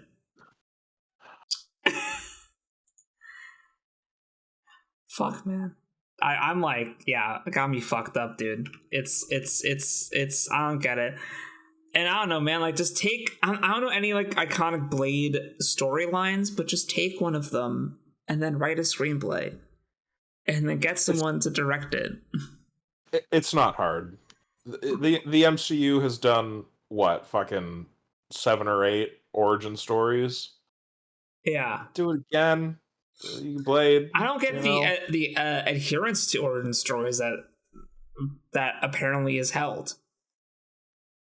If done well, an origin story can be really good. Oh yeah, for sure. And I get why people might be burnt out on them because of the MCU. But like that does tend to be one of the stronger stories because you want the character to start off right. If anything, you do like an origin Disney Plus show, right? Like you do it like 8 to 10 episodes, and then it's a bit lower budget, it's a bit longer. You get really into the meat of the character, and then you get the character to the point where a mass audience wants to see him how they normally are, right? And then you make the movie, and you make it so that it's not really related to the origin story. Maybe some callbacks. Maybe some like hit nudges if you're in the know, but like the general audience can be like, oh yeah, I can just watch this no problem. And be like, oh wait, there was a whole show about this? Oh cool, I'll go watch that now that I've seen the movie. But like you don't need, I think it'd be more interesting if maybe that was an approach where it's like you set up a character in their own like 8 to 10 episode run of a show, and then they can go off and do their thing in the movies. Yeah. That could be a strat. For sure. I don't know. I don't make movies, but that's just my idea. Because then, like, if no one connects to the character, you didn't invest the whole movie into it. Yeah. Right? Like, if Eternals was like a season, which honestly, it maybe should have been with the scope and the scale. Maybe should have been a show. And then, if people didn't connect to it, you didn't waste all that marketing and theater money on a thing no one cared about. It's true. Like Hellboy the Crooked Man, Hey, the Crooked Man. Straight to VOD. In some countries, apparently. In ours. Fucking hell. Just to wrap up on small cape stuff, and to wrap up our podcast, I did not watch this week's episode of The Penguin yet. I've been working, but I watched last week's episode of The Penguin. Hey. So I'm a week behind, but last week's episode, episode 4, was incredible. It had like one of the highest ratings for an episode of a TV show on IMDb, which they're mean over there. IMDb is a bit cruel. So to get a 9.5 is kind of impressive. But yeah, it was all about Sophia Falcone. It was like her backstory episode. And it was so well done, man, and so well acted. And I think what I told you guys in the group chat, but I'll repeat it here. But like, the thing I'm really digging about The Penguin so far is that it feels like they are episodes of a show. A problem with like a lot of Netflix stuff, and also especially Marvel's show stuff, is that it feels like we have taken a 6, 8, 10-hour movie and we have cut it up into episode chunks. Whereas The Penguin feels like, here's this episode of The Penguin Show. And it has its own little narrative within the episode and thing we have to do in the episode, but that is serving a larger narrative. But we're in this episode. Yeah, it's that show that isn't engineered to be binged. Yes, I'm sure it still works as a binge watch. Yes, but I'm very happy it was not dumped day one. Yeah, I would hate it because it's also very heavy of a show, you know? Oh, yeah. I mean, it's fucking Penguin Sopranos. It's not like it's going to be very light to the appetite, you know? It's like every episode you're like, fuck. That happened.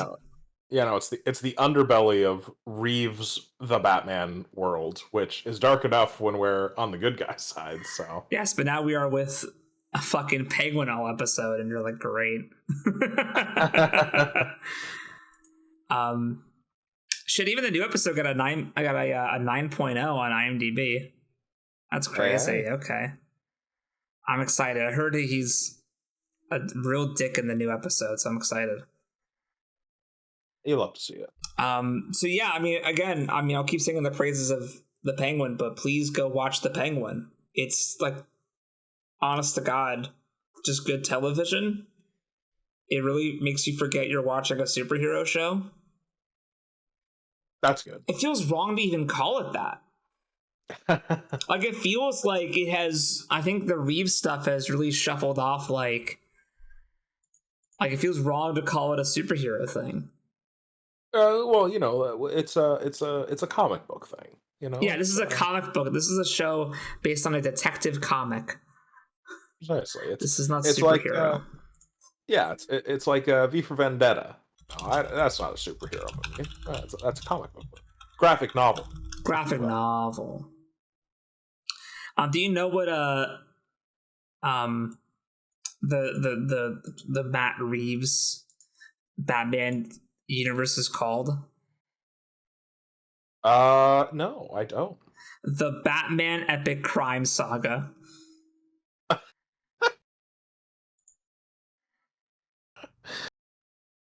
Man, okay, all right.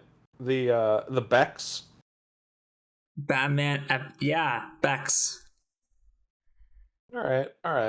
That's the official label. Yeah. That's fantastic. I'm trying to see who said it, but Reeves Reeves and his collaborator Dylan Clark have internally been calling it the Batman Epic Crime Saga. That's wonderful. So it sounds like their in-house name has made it out of house. Hey, there we go. But I'm for it, man. And apparently, a weird thing about the cinematography for the Batman is that the guy who does the cinematography for the Batman also does cinematography for Dune. So the way that production's going, apparently 2025 is Batman 2 is being put into production. 2026 Dune 3. So hypothetically, he's available for both movies.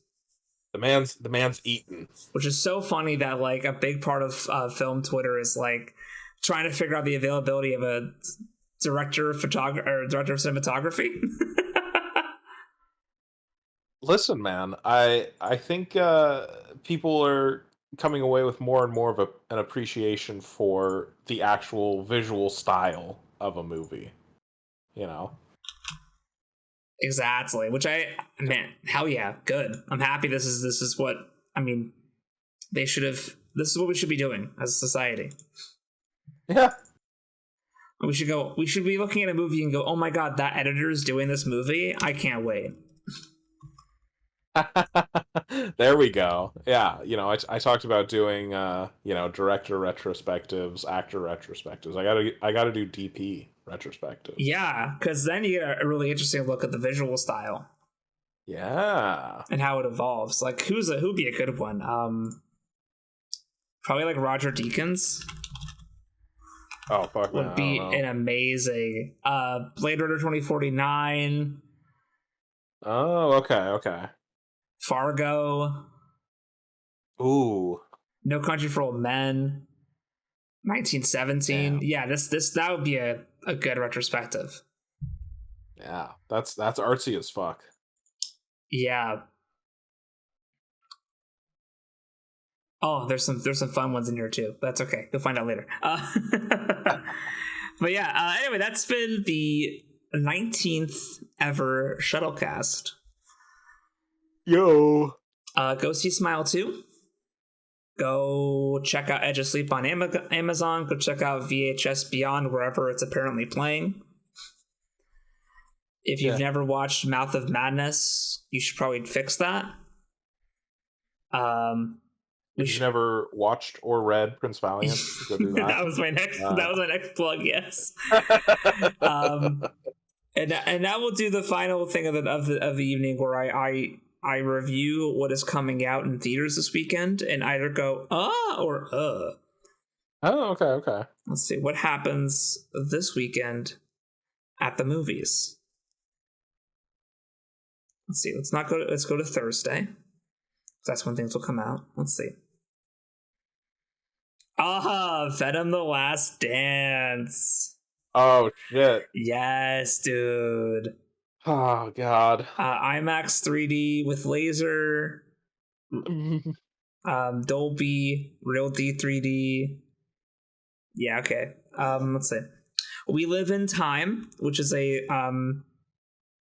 romantic drama with Florence Pugh and Andrew Garfield. Okay. Which I do want to see. She will almost certainly act circles around him, but we'll see. Did you ever watch Tick Tick Boom? No. Okay, I'll forgive you. I'm sorry. That's why you're allowed to say what you said. That's okay. Because if you had seen that and then said that, I'd be like questioning your judgment. But because you haven't, I understand. Listen, he was really good in The Social Network. I'll give him that. Yeah, with your fuck you flip-flops and your... I'm coming back for everything. I love... Dude, yeah, Andrew Garfield's got chops. You ever see The Silence? No. Bruh. Was that Andrew Garfield? Or was that just Adam Driver? I don't know. That might have been just Adam Driver. He's got that Andrew Garfield energy. They're in the same camp, I feel like. Oh yeah, it is Andrew Garfield and Adam Driver. Okay. Oh, good. I was gonna say I'm surprised Andrew Garfield wasn't in Megalopolis. But... Dude, he actually would have been really good in Megalopolis. Of course he would have. I mean, everyone's good in Megalopolis. Yeah. Oh my god, dude. Yeah, Megalopolis. The more I think about it, the more I'm like, that movie fucking slapped. Again, I need to do my back-to-back of Metropolis and Megalopolis. Maybe it's just got like a weird like hold on me. I don't know, man. I think you know that's what art does. You know, even if you're not sure it's good, it entrances. It compels me. Yeah, that's the 2 movies coming out this weekend. Okay, that's not bad. That's better than the one weekend where it was like piece by piece and Saturday night. Oh yeah, That was a rough weekend for me, man. I was sitting here like scratching myself, like I can't go to the movies. I'm like, no, my A-list is rotting. See, that's why you got to go through my trailer playlist and go through stuff that came out earlier this year. I know there's so much stuff I missed this year that because earlier in the year I was not doing my cinephile thing. No, because I was working retail. Ew. I'll get you. But now that I'm a stay-at-home boy, it's like way more compelling. So I feel you. It's way better to go see stuff in theaters. Okay, that's our So I'll at least see Venom. I'll have to see if I could convince the husband to also go see a romantic drama. That might be a harder sell. We'll see what happens. I feel you. I feel like I'm gonna win with Venom and lose with that. But all right, guys. Thank you so much for listening, and shuttle away. That's right. To the Enterprise.